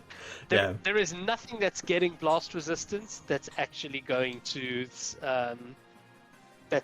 care about, or that's going to survive because of it. Yeah. Ben on Facebook, Ben Beckman. So were you part of the Germans win WC with you on their team? I think Ben. I think so. Before you moved to America, it's pointed out. Yeah, it increases the benefit of girded. So all those solos and merc jacks give girded. Go up in value because they actually give the whole immunity. Interesting. And Chris Dacker is just cheering, looking at the Crix buffs and like doing cartwheels blatantly. Like so, buffs. Well, looking forward to them, right? So obviously we've not seen the only Crix nerf we've seen in the entire document so far is Statixis Raiders having blast resistance and gas speed. That's it. That's the only thing that's touched them. Yeah. Same as Grimkin. Like... Grimkin haven't been affected by anything. But your Clockatrice list is no longer Death Archon resilient. This is true. Yeah. So they're slightly worse off against Death Archons, but I'll take that for the good of the rest of the world. Yeah, pretty much. Seems okay. Right, let's jump on to the next one. So this is Bloodbound. Yeah, Bloodbound. I haven't seen Bloodbound in the game much, so. All right, so I know what this is for. I know what this is for. So Lantern Men. This only has one purpose. Lantern Men from Grimkin, Devil's Shadows Mutineers, but mostly Legion of Lost Souls. Legion of Lost Souls. Yeah. And so the big thing here is that it's only going to be affected during your activation. Yeah, so you can't. This is targeting the Striker 2 list. Yeah, so you can't basically vengeance kill stuff, bring more Lost Souls back, for instance, and then they get to also make a vengeance or their full action, stuff like that. So yeah, well, it was vengeance, and then so you'd have like 2 left alive out of a whole unit. Yeah. They'd vengeance, kill 1, there'd be 3. Striker would feat, they'd kill another 2, you have got 5 back, then they activate and kill the rest. There was some stupid shit that with like 2 models, 1 or 2 models, you'd be back to a full unit. Yeah, so, and do that to both units. Put a cork in they put a cork in that bullshit. Yeah. Fine. Like, I'm not sure if it affects. Good. Yeah, I'm not sure if it affects the Holloman, Lantern Man, or the Devil's Shadow Mutineers at all. Makes no difference. I think it's just. I have yet to make an activation shot with a Hollow Man. So, I've not even built my Hollow Men. I've had them since I bought Grimkin. They're still in a drawer. I used to play them with a whole lot of mixed lists. Good fun, but yeah, the game isn't friendly to them anymore. This is fair. I don't know if the game was ever really friendly to them, but they're definitely worse now. Not in the finest way. Chris is calling. He's saying point blank on the Revenant crew. Are we going to see Ghost Pirates come back and rule the meta once more? I fucking hope not. I'm hoping that entire theme gets dropped and they get subsumed into a better theme. One of my local players. One of the local players who's just come back to the game, Zai, has been trying to sell his Ghost Pirates for so long. He just wants to get rid of them. Well, if you're selling them dirt cheap, I'll take the Revenant crew in the hope that they'll be useful at some point. I mean, that's the thing. Like, I dislike the models. I dislike the theme. Like, they might be useful at some point, and if they're being sold at like 10% retail, I'll just keep them around in case they're useful. Yeah. But I like nothing about them. There is no good reason for the Revenant crew. Oh dear. Right. They're Ghost Pirates. They're sad. Yeah, I'm not sure what changes to make them not ridiculous but playable. Like where they find that spot, I'm not sure. I mean, the game's shifted to a new power level, and I think you could just give them back point blank and it would be fine now. Honestly, Maybe. like the game has shifted a lot. I couldn't see them running through anything heavily. I don't know. Denny still swings a lot, doesn't she? That's the problem. Yeah. That's the Again, problem. Denny swings 5, and that's not big anymore. Like, people have a Mark II hangover, but yeah, I've got 2 Bethanes that both swing 4 without batting an eyelid. Yeah, this is true. I've got oh, what's her name? I've forgotten her name. The Ogren caster there does the same thing. Yeah. Animag pulls that stunt. Granny Mag. I can pull this. I can pull the same stunts in Infernals with any of my casters. I don't see that +5 as anything to lose your hair about on Crix. It's not special anymore. Luke's calling for Remnant cannons to gain high explosive. Well, that fits in with the rest of the stuff that's going to shit all over anything with blast resistance. But, you know what? I actually have high hopes that they won't pull that shit because they specifically said they're trying to bring single wing infantry back. Yeah, and if they shit on them too hard, which means they're just undoing their own work. Yeah, they need to do something about all of the high explosives, and frankly, do something about all the goddamn the shooting gallery that keeps getting added onto the huge base models. Yeah, I'm not sure about that. It's just too much. Right, so we're gonna jump on to the next one, which is Iron Aggression. So, spell Iron Aggression must now target a model in the caster's battle group. So, Iron Aggression is on a warjack. It lets them run, charge, or make slam and trample power attacks without spending focus, and gains boosted attack. Attack rolls in melee. So I think this is another one. This is another one. For old Gaspy. This is another one that targets Gaspy's blockader. So Gaspy under Axis 1 can no longer get the colliery, just figure its focus, and can't have Iron Aggression to get boosted all its boosted attack rolls and get a charge for free. Yeah, so seems okay. Is it going to affect any Striker 1, Striker 3, and Magnus lists? I don't know. But maybe if they were taking Gaspy too, But yeah, that seems easy. So that's just toning down the silly package that Gaspy could take, basically. That Gaspy brings. Yeah, which is fair. We'll jump straight on to the range reduction effects. This is a big one. This is interesting. I saw a lot of people upset about this. I really like this one. Yeah, so just to go rep. So Windstorm, Fly High, Sandstorm, Long Shadows, Phantasm, and Rough Seas add to a minimum of 8 after range. So the change here, let's go through it in detail because it's quite a wordy little change. The detail essentially is add to a minimum of 8 onto the range at the end of it. So you go for it, Evan, and explain away. So that means you can reduce range 14 to range 11 still. It still works as normal, or with Kruger you'll reduce 14 to 9, but it will never get reduced below 8. Yeah, which is big deal. Yeah, that's a really big deal. It means your guns can still shoot, but so what this does, I really like this because it clamps down on some of the extreme threat range guns. Yeah. Like your range 14, your range 16 nonsense, all of it still works. Yeah. But you can still walk into within 8 inches of something with your gun and take a pot shot. Still throw your harpoon, throw your rocket. There's almost nothing in the game that cannot retaliate and charge to 8 inches away from you.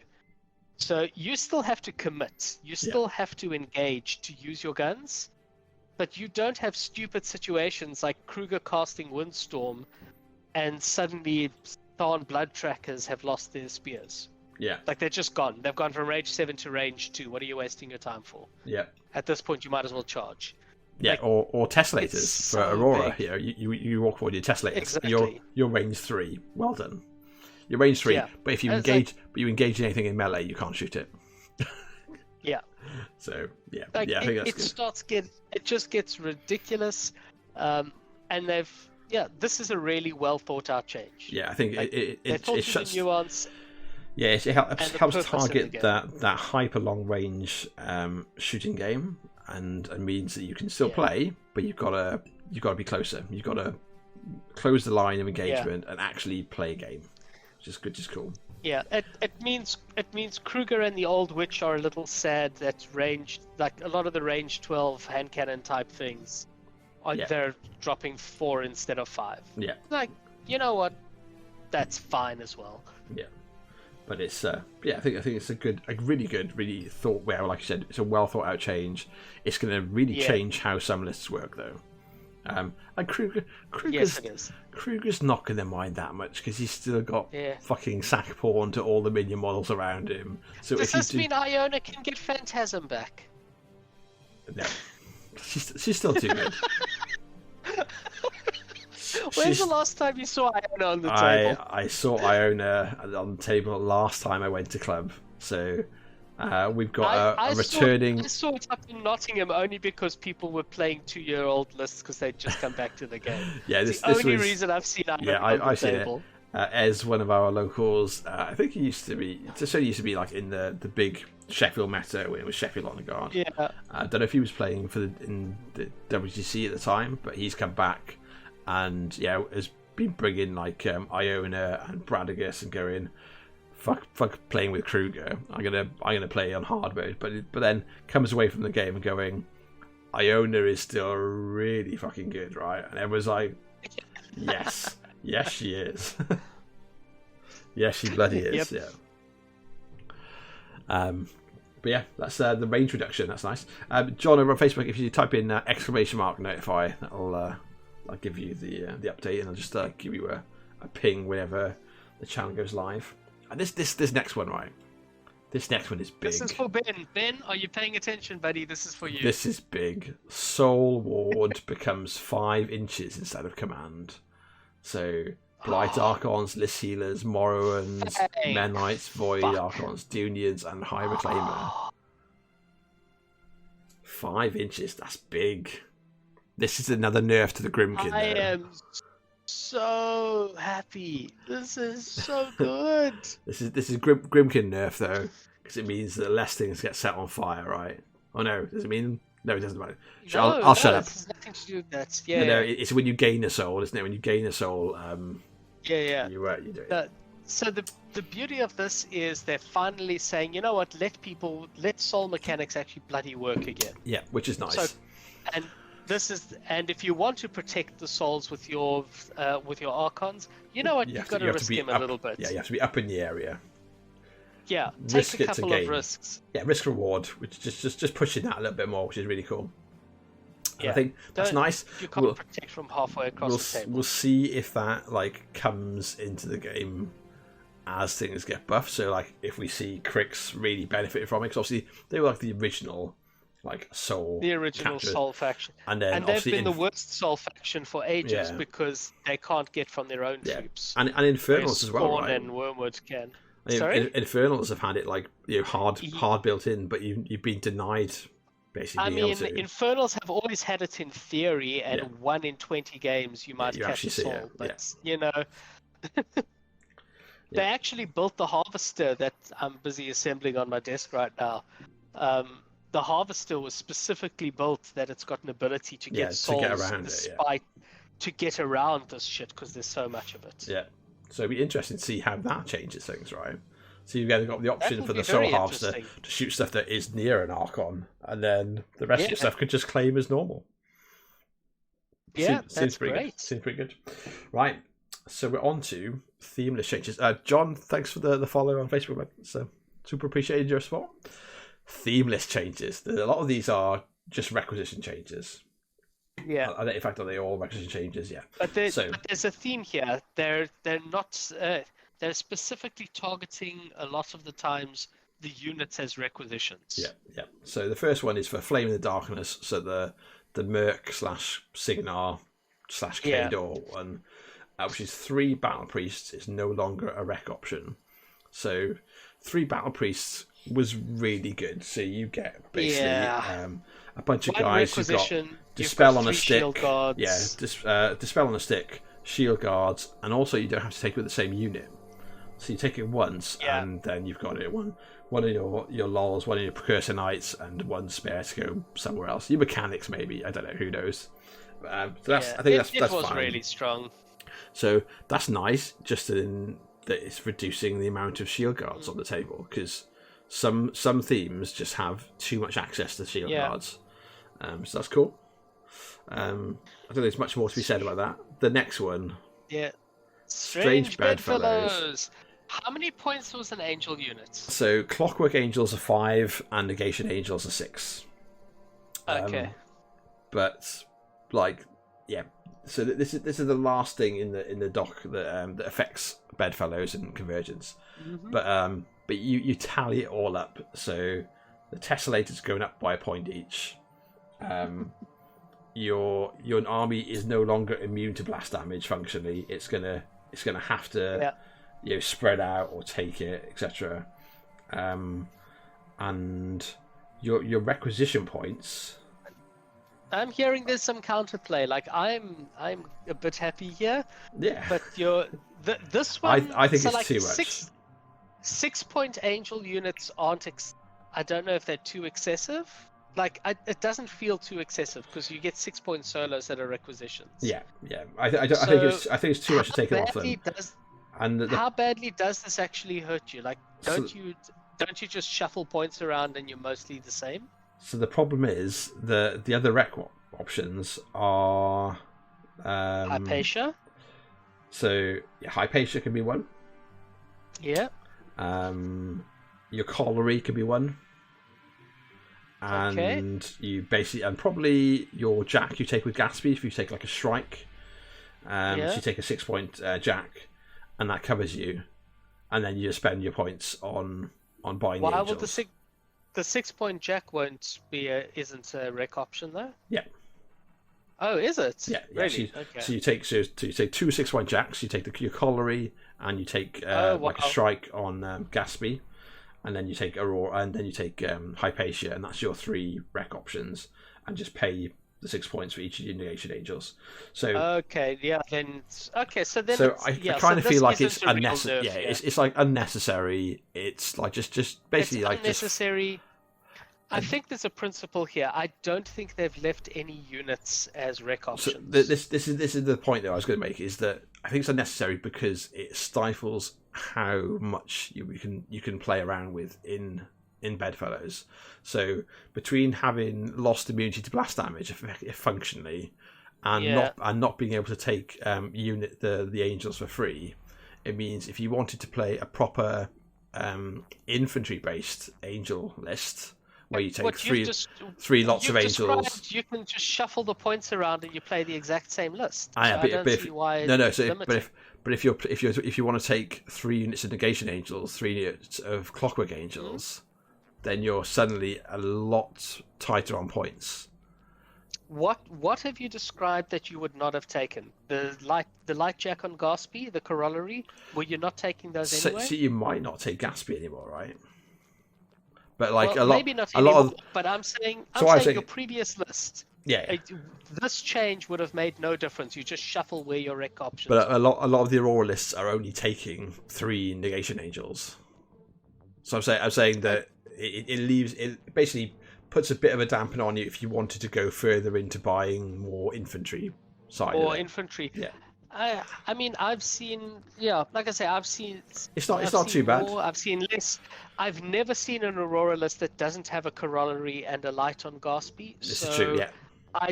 I don't see how this change makes any difference because you just shuffle the points around. Yeah, maybe. I think, it's I guess it's functionally it doesn't really do anything.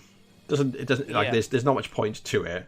Like the biggest nerf is the lack of blast damage immunity. Yeah. No, the earlier nerf was serious. Yeah. This, I think, is just irritating on the back of the nerfs, but I don't think it has any real effect. Yeah. No, I'll agree with that. And you're saying obviously that it's very much along the lines of targeting units as rec options. So The next one is... There may be others I don't know of. I miss out on, but I can't think of any that have survived this. But Yeah. we'll do a tally afterwards. So Vengeance Junior is the next one. Pig Tank Solos are changed to non-character, so you can't take Lightfoot and Treads. You can't take Leadfoot and Treads as a rec option. Yeah, that's going to cost you a point here or there. Yeah, maybe. so it seems minor, and that's maybe pretty minor.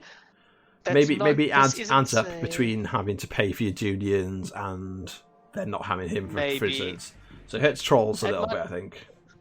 Yeah, so. You might find vengeance lists are losing a solo between less efficient rec options. Yeah.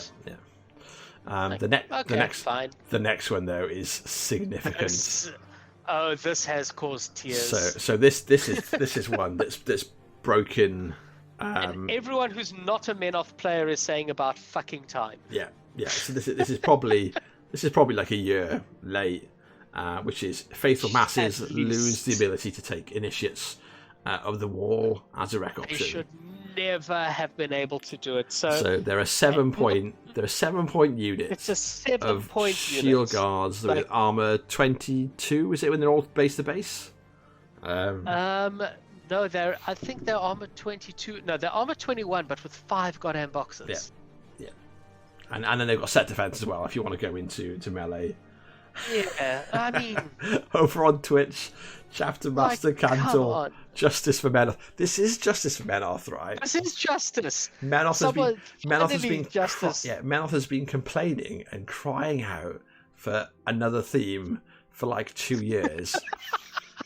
and no one's been great. And hardly anyone's been willing to go outside of Faithful Masses because you lose so many free points. Ridiculous. And now you can take the other themes that are good. Like, it's one thing, most themes you kind of get 1 or 2 6-point recs and then a 5 or a 4. Yeah. Like, you were getting 3 7-point units out of your rec options. Done. Yeah, like slam dunk. Just stupid. This shit had to go. I'm sorry, guys. I know you don't want to hear it. This shit had to go. Yeah. You're still going to buy 2 units the hard way, and you're still going to get 3 rec options. It's going to cost you about 4 points at the end of it. Yeah, it's not going to make a huge difference. But it is going to make the other themes more viable, and I think that's huge. I don't think it will. I don't know, but it's going to make the other themes viable based on just your point efficiency before we see what gets buffed. They're going to need to do something about the models. The buffs are going to have to make those themes viable. Yeah, but like nerfing one theme doesn't make other themes viable. No, but if you look at the maths and go, I'm unwilling to lose my 21 points of freebies to replace it with like 14 or 15 points in another list.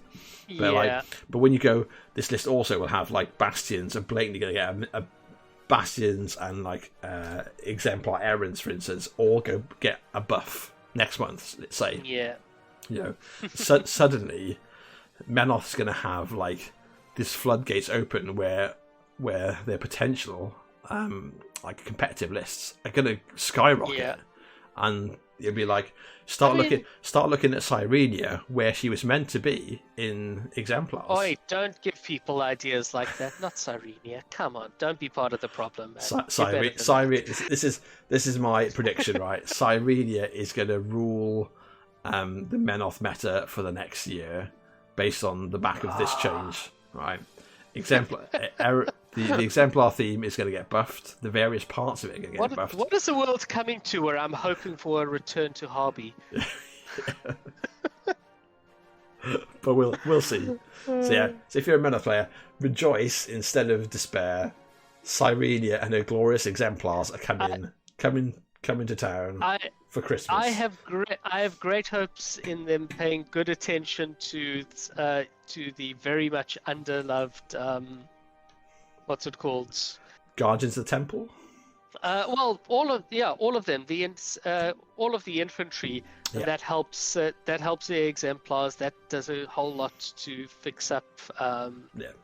What's it? To picks up what are they called, flame guard. The flame guard stuff. I want the daughters, man. I want light cavalry to make a bit of a comeback. That's fine. Guns are a bit too strong right now for it, but I'd really love to see light infantry coming Not back. with light cavalry. Not with 9 less shield guards in your men off this. It's not. Yeah. Oh, too soon maybe, but yeah, it'd be interesting to see. So swiftly on to too soon. Swiftly on to Soldiers of Fortune. This seems like a weird one to me. So Alexia 2 and Stannis can no longer be taken as rec options. Is this just like a standardizing thing where they're reducing the high costs? Some of the high points cost ones, maybe? Yeah, maybe. How much are Alexia 2 and Stannis? Stannis is like 7 or 8 points, and I think Alexia's 6 or 7. Let's have a look at my Merc list. I'm taking a look. So Alexia, Mistress of the Witchfash, is the very first bloody solo. She's a 7-pointer. Yes, 7, and then Stannis is 7, Stannis, right? Brocker. You might even be 8. Okay, yeah. Okay, so they're killing off some of the 7-pointers. Yeah. That's reasonable as well. So that seems it shouldn't have happened. Yeah, so rather than it being a targeted thing at Soldiers of Fortune, I think that's just more of a standardising what you're getting for free in the different themes. Okay. Which seems okay. Sure, that's fair. And next is the first. All right, this is like the first thing we've seen for Scorn, right? Disciples of Agony Change. This is the first Scorn. Basilisk Kriya is no longer a rec option. I'm gonna stop for a second, Evan. Let's bask in the glory that is our tier list that came out like a couple of weeks ago, where we said that the bottom 3 factions were Scorn, Grimkin, and Crix, who have all hardly been touched by any of the nerfs in this document. Did we put Grimkin right at the bottom? Yeah, there? Grimkin, Scorn, and Crix, all the bottom tier. Oh, we got a lot of flack from the Crix from the Crix group in Facebook. My God, they were not happy with us. Lit a fire up their ass, but I'm kind of glad though, right? I think stand by it. I think a lot of Crix players probably went away from it and started like furiously dojoing again, going, "We've got to make our faction work," and it's like. Yeah, and they never came up with anything to make it work because it was that bad. Well, maybe they will though. Maybe next month is going to be like this glorious return of Crix. Gorshade throwing Banes across the table. Who knows? Well, let's not get ridiculous. Gorshade 3 making a comeback, that would make my day. But yeah, so here we go though. Disciples of Agony change. So the first actual Scorn change, really. Oh, really? I guess the Desert Hydra had a bit of a change because it's got its Animus to reduce range, right? The Hydra needed a nerf and clearly got it. You heard it here first. And Basilisk Kriya no longer a rec option, so same again, right? It's taking same again. It's a 7. Taking the top was points. Was that a 7-pointer? Was that another 7-pointer that just got taken out of rec options? I think Kriya's a 7. Yeah, 7. Yeah. It's another 7. So just a 7-point option off. They're toning down a little bit of the silliness. That's fine. Yeah, and then your one. Primal Terrors. I've seen a lot of Legion players crying today about this. But they shouldn't be. Saying there's no point to playing Primal Terrors anymore. This was the only point. Is they've lost. So it's true, but it's because Primal Terrors is a shitty theme. Yeah, it needs more than just some ogres. Primal Terrors had its time in the sun purely because Legion was such a shit faction at the time. And it was all you could play. Archangel got fixed. Yeah. Then the Archangel got fixed, and it's a whole new ball game, and we got the Blight Archon.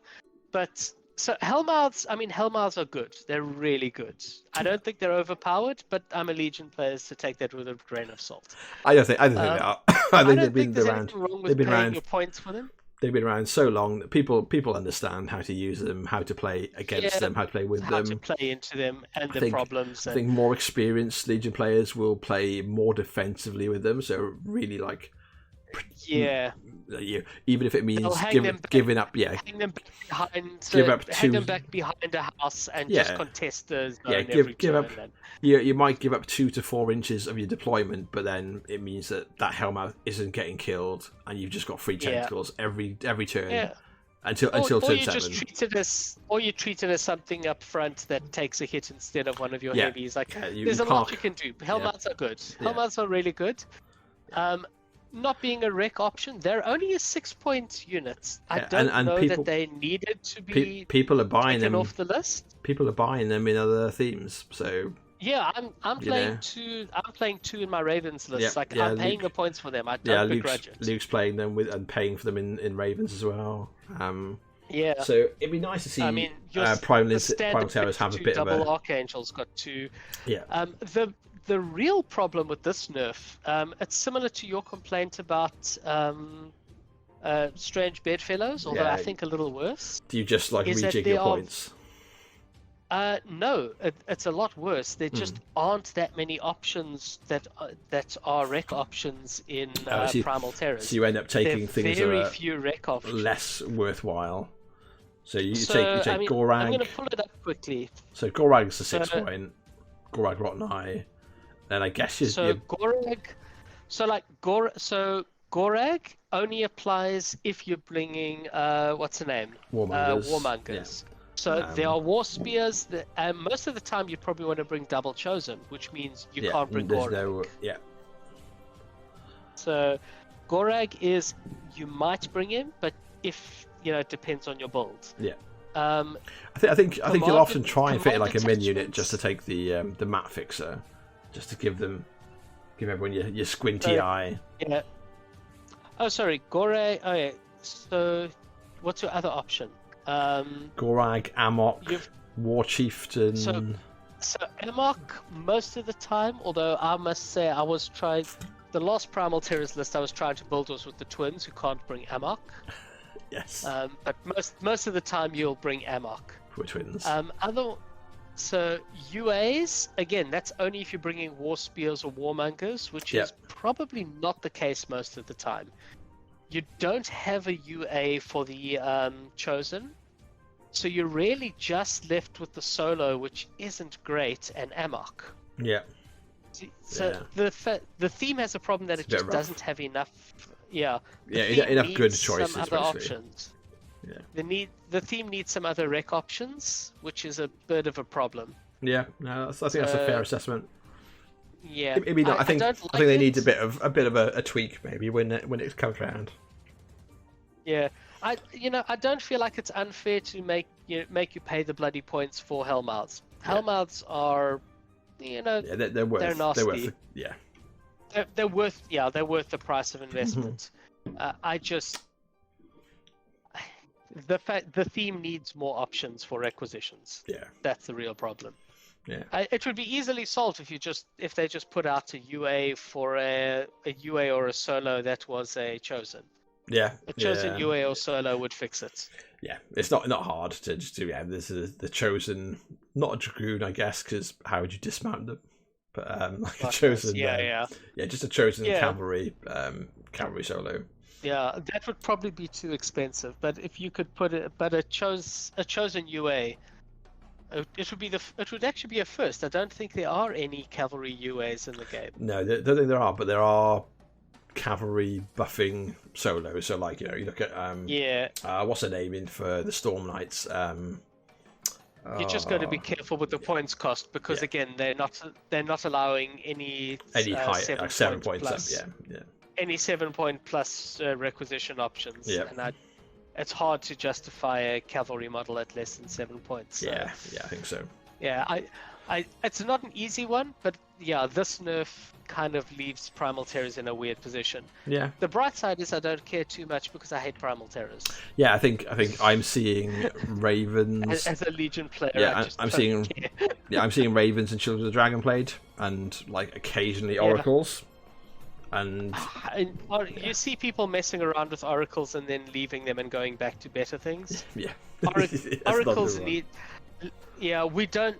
Legion doesn't have a Kruger 2 unless something big happens to Veil 2 to make her, a Kruger 2 equivalent. Yeah.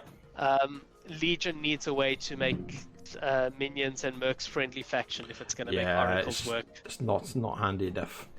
We'll see. But that's the end of the document, though. That's the end of the update. That's it. So, as we said at the start, it's, I think, the majority of it is really positive. I think the downsides were a couple of things where it's limiting themes, or I think trolls have come out a little bit rougher than they perhaps should have. I feel like the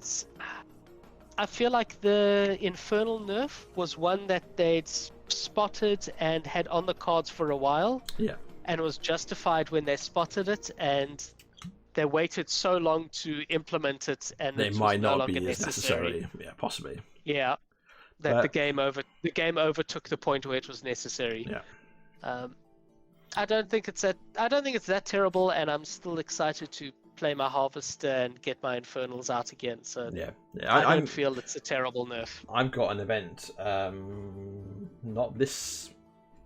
What day are we on? Yeah, not this Saturday, a week Saturday. So I've got another steamroller up here, which is is that the Wartable one? Yeah, which is sold out. So 216 player. I think they got to 216 players. Oh, nice.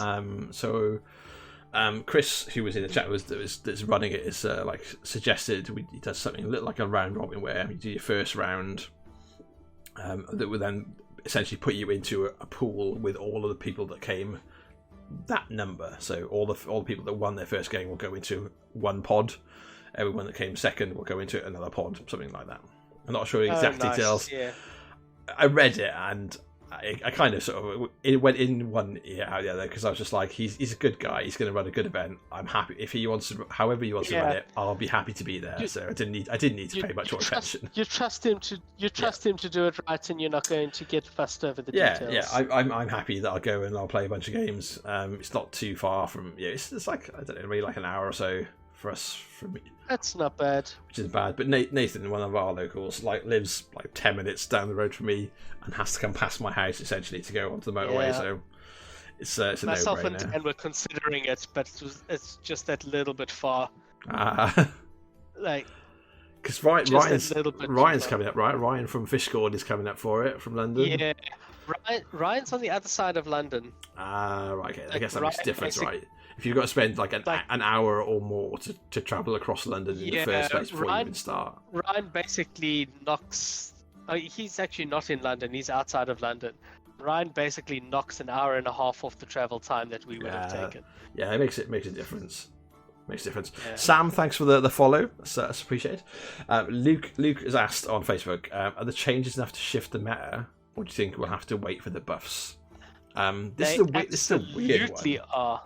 They absolutely are, but I can't tell you how they'll do it until we get some games in. Yeah, I think there's no question they will. So there's some big things that they do. They change a bit of the threat range game. The threat range game is really being hurt. Like Kruger losing an inch off the Death Archons really changes things a lot. Yeah. The threat ranges that Gas before was adding has dropped 2 inches off it. Yeah. That's really big. You don't. It's not impossible. Which again impacts Kruger, because Kruger's getting that extra 2 inches on Marvin that he's not anymore. It's worth finding out whether or not you can play living Dreamer bricks into Death Archons again. Now that it's no longer boosted. Now that it's no longer Annihilator, and it's just Divine Inspiration. My suspicion is it's still a rough game, but I don't think it's as unplayable as it was before. Maybe. It was just straight up unplayable. Yeah, definitely. Yeah. So I think that's an interesting question. So what I was going to say is, that I've seen a lot of people saying that this is one of the negatives that I have to say is there's a bunch of people who've seen the update and have gone, what's the point in playing for the next month? Because they don't know, all their lists are going to go straight in the bin in a month's time. And I'm like, the point is, you play games to enjoy them, right? You don't have to have the most efficient. I was about to go there, although I was going to be a lot more critical when about saying that. You don't have to have the most efficient points. You don't have to have the most effective list. You can just just go play with your friends. This month could be like the time where you go, I'll experiment a little bit more and be like, yeah, let's see if I like this cast I've never played. How can I say this without being a right arsehole? And maybe I should just say stuff at that I've never been good at that and just embrace the arsehole within. You play games because you enjoy putting models on the table and you're trying to, have fun and outwit the other guy. And at the end of the day, one guy wins, the other guy loses. You shake hands and you enjoy yourselves. Yeah. And it's about enjoying yourselves for 2 hours playing a game. It's not about who got a tick at the end of it. Yeah. So nobody at the end of this is going to make a career of it or the likes. You want to keep improving, but really, if your game doesn't add to the knowledge of your best list, that's not a loss. You're still enjoying playing the game. You're still playing, getting the same sort of practice of understanding threats and finding creative solutions to it. Like, you've lost almost nothing. Yeah, and like for really a good example would be for me. So I've yet to play. I think I played a game with Wanderer. So like if I'm going, everything's gonna be up in the air, and we've seen these nerfs now. You can play with or without the nerfs, and you'll know that some good things are coming.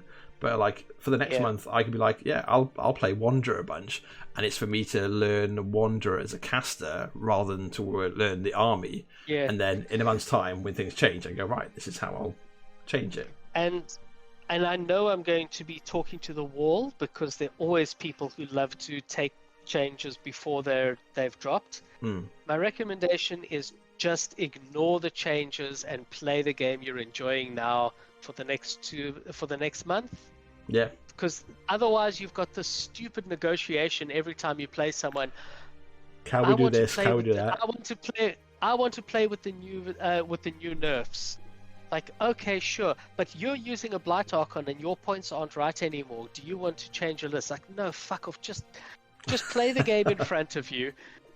Like, I'm even more critical of guys who want to play with CID models, or you've seen rumors of what they think the CID. I'm kind of glad it's taken a backseat. Zero level, or this is what the 0 level warlocks have been spoiled. We think this is what it's going to be, but we don't know yet. Like, one of the reasons a lot of us have chosen Warmachine is because it's a well-balanced, well-play-tested game. Yeah. So don't play the stuff that isn't well play-tested. Why are you playing the alpha version and doing people's alpha testing for them? Like, why are you playing the by definition worst version of the game? Just play the game as it is, and when the new stuff drops, play the new stuff. Yeah, I get it. Obviously, people want to contribute, though. So I get that people want to contribute to the testing process, and it's interesting. But like, you've got to have like a lot of extra time to put meaningful like contribution towards it. And like you said, basically, otherwise play the game just in front of you, which is the best version of play the game. Play the game, enjoy the game. Like, if you picked up a PC game or a game for the Xbox, which you frequently will, and like a week down the line you're like, this is like still in testing, right? You'd be like, why am I spending my time on it? So I have not bought Baldur's Gate 3. Why? Because it's still in alpha testing, and God knows why that's been released to the public. Like, I would really not just wait. I wouldn't buy an iPhone 17.1 in like alpha testing, because it's gonna do shit. Wait for it. Brendan the Burnator, thanks for following on Twitch, and Luke, thanks for the stars, buddy. It's cool. Luke's asked as well. Were we hoping to see? What were we hoping to see in the announcement that didn't happen? He was hoping they'd legitimize Warmachine. So quickly going over Warmachine. I wasn't expecting that. So I thought they had. They pretty much had given like the sign off. There's been insiders. Given a shout out to it. Yeah, there's been certainly like more than just a tip of the hat. There's been like actual information and like a thumbs up from PP about Warmachine, and I know they got to the point where they were going to release like Warmachine starter boxes that Jaden from Line of Sight had basically written like guides for and lists for, but for some reason it got pulled at the last minute and just became a generic sale of models.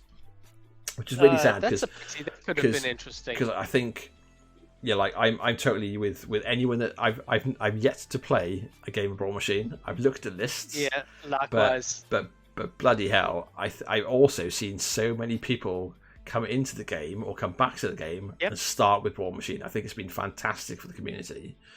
So absolutely, like we've got some new players and they're starting up. They don't have enough models yet for, for whatever reason, for a full-size game. And yeah, Warmachine is just ticking things over. Yeah, and it makes a big difference. Yeah, so I think they've done like amazing. So fair play to them. I've been talking about Warmachine. I need to actually look at the list, the rules again. So Iron Codex. I don't know if you've seen it. There's this YouTube channel called Iron Codex, and it's a lovely guy in Argentina runs Brawl Machining, and he basically has different people on every week to play a single game of Warmachine with him, and then like chops about the game and about their list and stuff. So he was having a chat to me the other day. So he's asked me to come on, and I'm like, I've not played Warmachine yet. So he's he's gonna let me know which faction I'm playing. I've given him Mercs Convergence and Grimkin. So he's gonna see closer to the time, which is not booked in until like I think it's like October the 30th or something. But we're working out our schedule based on like the time difference between South America and here. So I'm super looking forward to it. I'm gonna get my ass handed to me because I'm gonna build this list that's gonna be just shit. Yeah. So I need to spend some time. So I might try and chat to Jaden and maybe like do a Brawl Machine like list building session at some point in the next month. So I'm not dropping something completely useless. Okay, that's fun. But yeah, but going back to what Luke said, anything else that you would have liked to have seen out of all this? I mean, I was really hoping they would drop requisition options from themes. Like that was my dream. Yeah. I have to say I'm happier with what I've gotten than what I was hoping for. Yeah. Like, I think this is better than what I was hoping for. So, I would have loved to see requisition options go, because if you get rid of requisition options, then playing themeless is viable. Yeah. I would have liked to see that. Yeah, I would have... No, go on, you carry on first, and I'll butt in when... Well, I mean, I've got a long-standing hatred. I'm the guy who's been yammering on since early Mark III, that I fucking hate themes and they're a detriment to the game in every possible way. Yeah. Like, I like nothing about themes. Whereas I love the idea of themes. I think I can't stand them. I just love like that. That first of all, it makes development easier. So I think that's like a huge benefit. I don't. I think it makes development lazier. Yeah, but you can go, this model is only going to be available in this, or these types of things will be available in this, and then you can build with that in mind rather than having to look at the huge catalogue for the faction. Kills the creativity of the game and the excitement of this building. But say you've got five. Say a faction has like 3 or 4 themes, and in a year you get like 3 or 4 new models, so one for each theme. I think that's fine. I think that. I mean, that's fine. Like, I was happy with. Again, I thought Mark II was the best Warmachine has ever been. And what were they doing? They were releasing one set of like 4 models for each faction every year, and that's it. That's fine. That's enough. So what I didn't need themes to do that. But I didn't like back then that casters had their own individual themes, and it became. It actually became stale to a point. Yeah, most weren't played. Themes weren't played. But in competitive Warmachine, though, you'd get this. Basically, if I was playing, so I was playing Legion at the time, and I would know that if I saw another Legion player, if they were playing a competitive pair, they'd be playing Veil 2, or probably Veil 2 in Machinations of Shadow. And Veil 1 probably out of theme, or Lilith 2 in out of theme. But it meant that I could go, well, I know that the Veil 2 list will have 3 Angeliuses, a Seraph. I know exactly what they will do, and I know that my worst list. Now. But there's like, no difference. I think it's even more like rigid though. So I knew that if I was playing against a troll player, what did we look at when we did our tier list? Protectorate of Meneth are playing in Faithful Masses. Yeah. They're bringing Cyrenia and maybe Resnick. Who knows? But like we did, yeah. It was this. It was the same story. It's exactly the same story, except it's much less interesting building those top tier lists. But I think, like, for instance, say, look at Trolls, right? We could say that Trolls have got Madrak's really good, Cold Grimmer, Gunny, and they've got then the extra options of like Azello. So they've got even like without looking at the top two. If you took out themes, all of those casters would have more options. Yeah, like they'd still be there with more options. Where I'm going down the line is going back in Mark II. If I played against a troll player, I know they would be playing Miserable Meat Mountain, so Elemental Evolution, right? Yeah. So and runes and runes of war, and they'd be like, I know exactly what's in these lists, and I just get smashed. I don't think it's any different. I don't think that facet is any different now with themes. We'll have to agree to disagree this one then. But I don't think that's at all different. So I'm a theme fanboy, and Evan's a hater, which is fine. Yeah. But we can live with it. Buys them. But yeah, so basically that's what I was hoping for, and yeah, I didn't see. What was I hoping for? I think I'm really happy with it. I think the only thing that I wish was included, but only now we've seen it, is I wish they'd gone, here are the changes, and here are the benefits. So here are like the first wave of positive changes to go along with it. I think that would have been a much better move. I think that would have been too big. I mean, if you're looking, say, so 40 odd changes for Signal, let's extrapolate that through. We're looking at close on 600 changes. You can't. I don't know. So I'm not saying I'm not saying do the whole lot. I'm saying so publish the document as is, and then go, here are the first wave of positive changes. So take like even if it's like just 5%. You know what? 10%. There's a pretty decent chance that in the month to come we'll see a couple of insiders that tease one or two of these. Yeah. But so my reason behind it was just so everyone that's going so positively received. I think this has done exactly what it should. Yeah, possibly. Yeah, but I think my reason for I'd like to have seen the buffs as well is to look at everyone that's those people who are going, well, I don't want to play for a month. If you start to show them the bigger picture, right, then it means you're gonna mitigate that basically. And obviously, people that take a month off, you got that risk of people taking a month off and then they don't come back, or people take a month off and they're not buying anything in the meantime. You know what I would really like to see, because I don't know how well implemented the Warroom is if they could do this. I would love to see a mode in Warroom where you can say, here's in testing models that people could just build lists with the with the proposed changes. Yeah, a little bit like they did with. I would have liked to see that. Yeah, that's because they could definitely do something, because they did something similar to that, didn't they? With was it like the theme changes they did? Oh yeah, there was that weird alternate history sort of. No. Was it the Infernals? They did basically like a. You can play with this as it is, and then it was one of the dynamic updates. There was that weird league where you had Haley and Crix and you could definitely select alternate history casters and league casters now just in Warroom, but they did an update where you could basically play as it was, and then Warroom automatically updated after a certain date. I can't remember what it was, but I get the point though, which is good. But yeah, generally speaking though, I'm happy. Like I don't think they've hit far off the target. There's a couple of things that I think they should have included, like Bethane. So Bethane's the big it's the big question mark. I think really is a big question mark.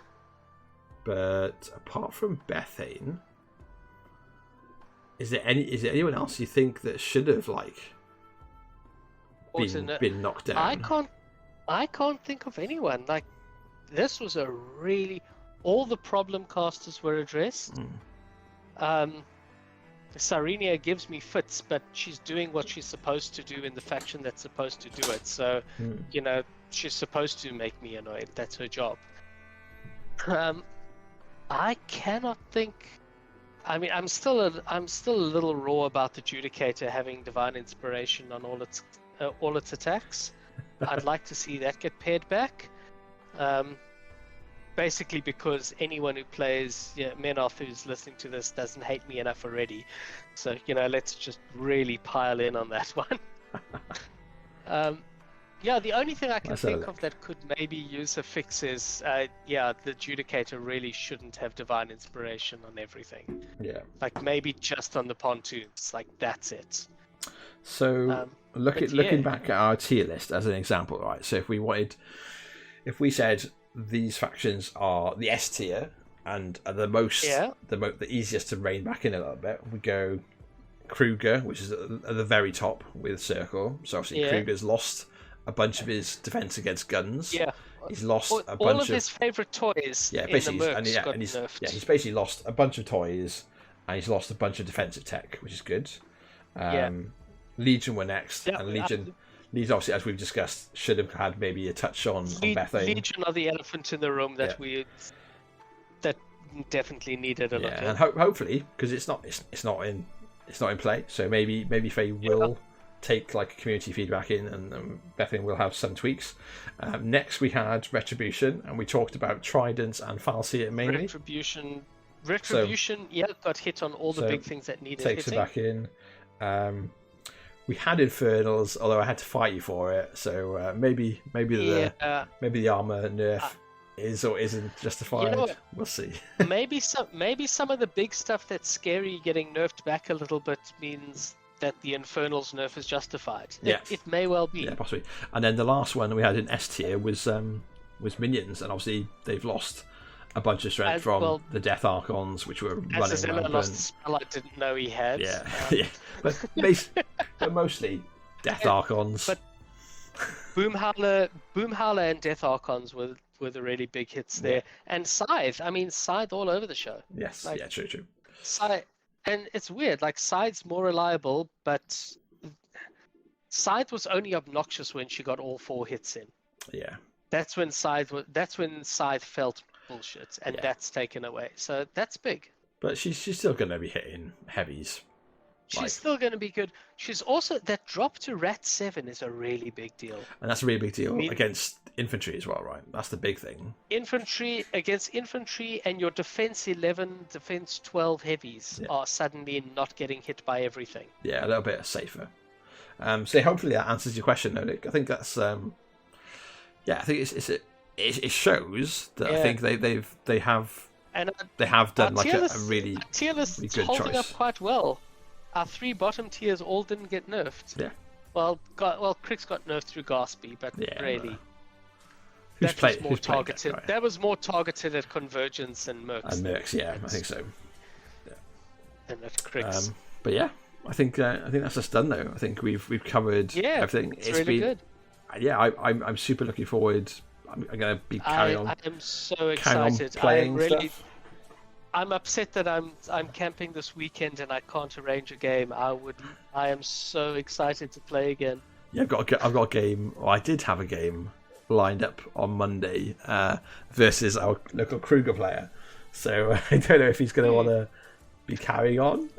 We'll see. Kruger's going to be fine. It's fine. I'm playing Grimkin anyway, so he doesn't have to worry. So it's fine. Kruger's fine. He doesn't have to worry. He has no concerns. Just watch the monkeys. Just watch the monkeys and he'll be fine. Watch the monkeys. Watch them, the monkeys. So yeah, I think that's what we've done. Kruger's eminently assassinatable. Oh yeah, like for he sure. He actually is really nervous of that list of yours. Yeah, especially when you go, not much of it is actually a gun. Obviously the clocks are, but all the guns are sprays, so you don't care. But you want, obviously you sack pawn the slow effect as well, right? So you gotta be careful that you can actually land a slow on him to go in. Oh god, you gotta. Oh jeez, he can sack pawn onto Melvin. Yeah. It'll be fine though. It'll be fine. So we'll see how it goes. Or sack pawn onto the hermits. Yeah, every time. He's Kruger's fine. Yeah, he does okay. Kruger's just fine. Yeah, he'll get on just fine, and I think there'll have to be some pretty big buffs elsewhere to knock him off his top spot. I think, even now. But yeah. Wolves of Orboros gonna terrorize the meta. You heard it here first. Or Mist Riders. Harrison over in just to make Harrison happy. I have 2 indeed. units of druids, man. Get druids back into the game. God damn. Pretty cool. Pretty cool. Yeah, thanks for coming. Thanks for tuning in. Thanks for watching this. We've got like a good bunch of people coming and chatting and asking questions, so appreciate it. Hopefully me and Evan have kept you entertained. And I guess tomorrow night, my usual Friday, I'll just do some painting or might like play a game or something crazy. But but we'll leave everyone to it. And thanks very much. I'll try and get the podcast version of this up probably tonight if I can, if it's quick enough to compress into that format, and I'll get it up on YouTube afterwards. And any like I said, anyone that feeds the social media gods make us happy. So like, follow, subscribe, hit bells, ring buzzers, type exclamation mark notifies. Yeah, and I love it. And and thanks very much for everyone that's come and chatted on Twitch and on Facebook tonight. It's been appreciated, and hopefully have an excellent month of playing before this all hits, and then the world's meta goes crazy. Apocalypse. Yeah, and before buff apocalypse. It's not apocalypse. It's Well, so I'm not quite sure on the timing. Like, I wasn't sure if it's a month and then nerfs and then some time and then buffs. Yeah. Or if all of it's just going to hit at once. I'm not sure. Well, that was a little unclear. I'm sure we will see I've seen conflicting interpretations. Yeah, we'll see it soon enough. But cool. I'm going to leave you to it. It's nearly midnight. We've been going for 2.5 hours, so just a little bit longer. That's than a normal. great time for us to sign off. Yeah. So have a great night, guys, and we'll see you for the next one. Good night. Yeah. Cheers. Thanks for tuning in, folks. Ciao.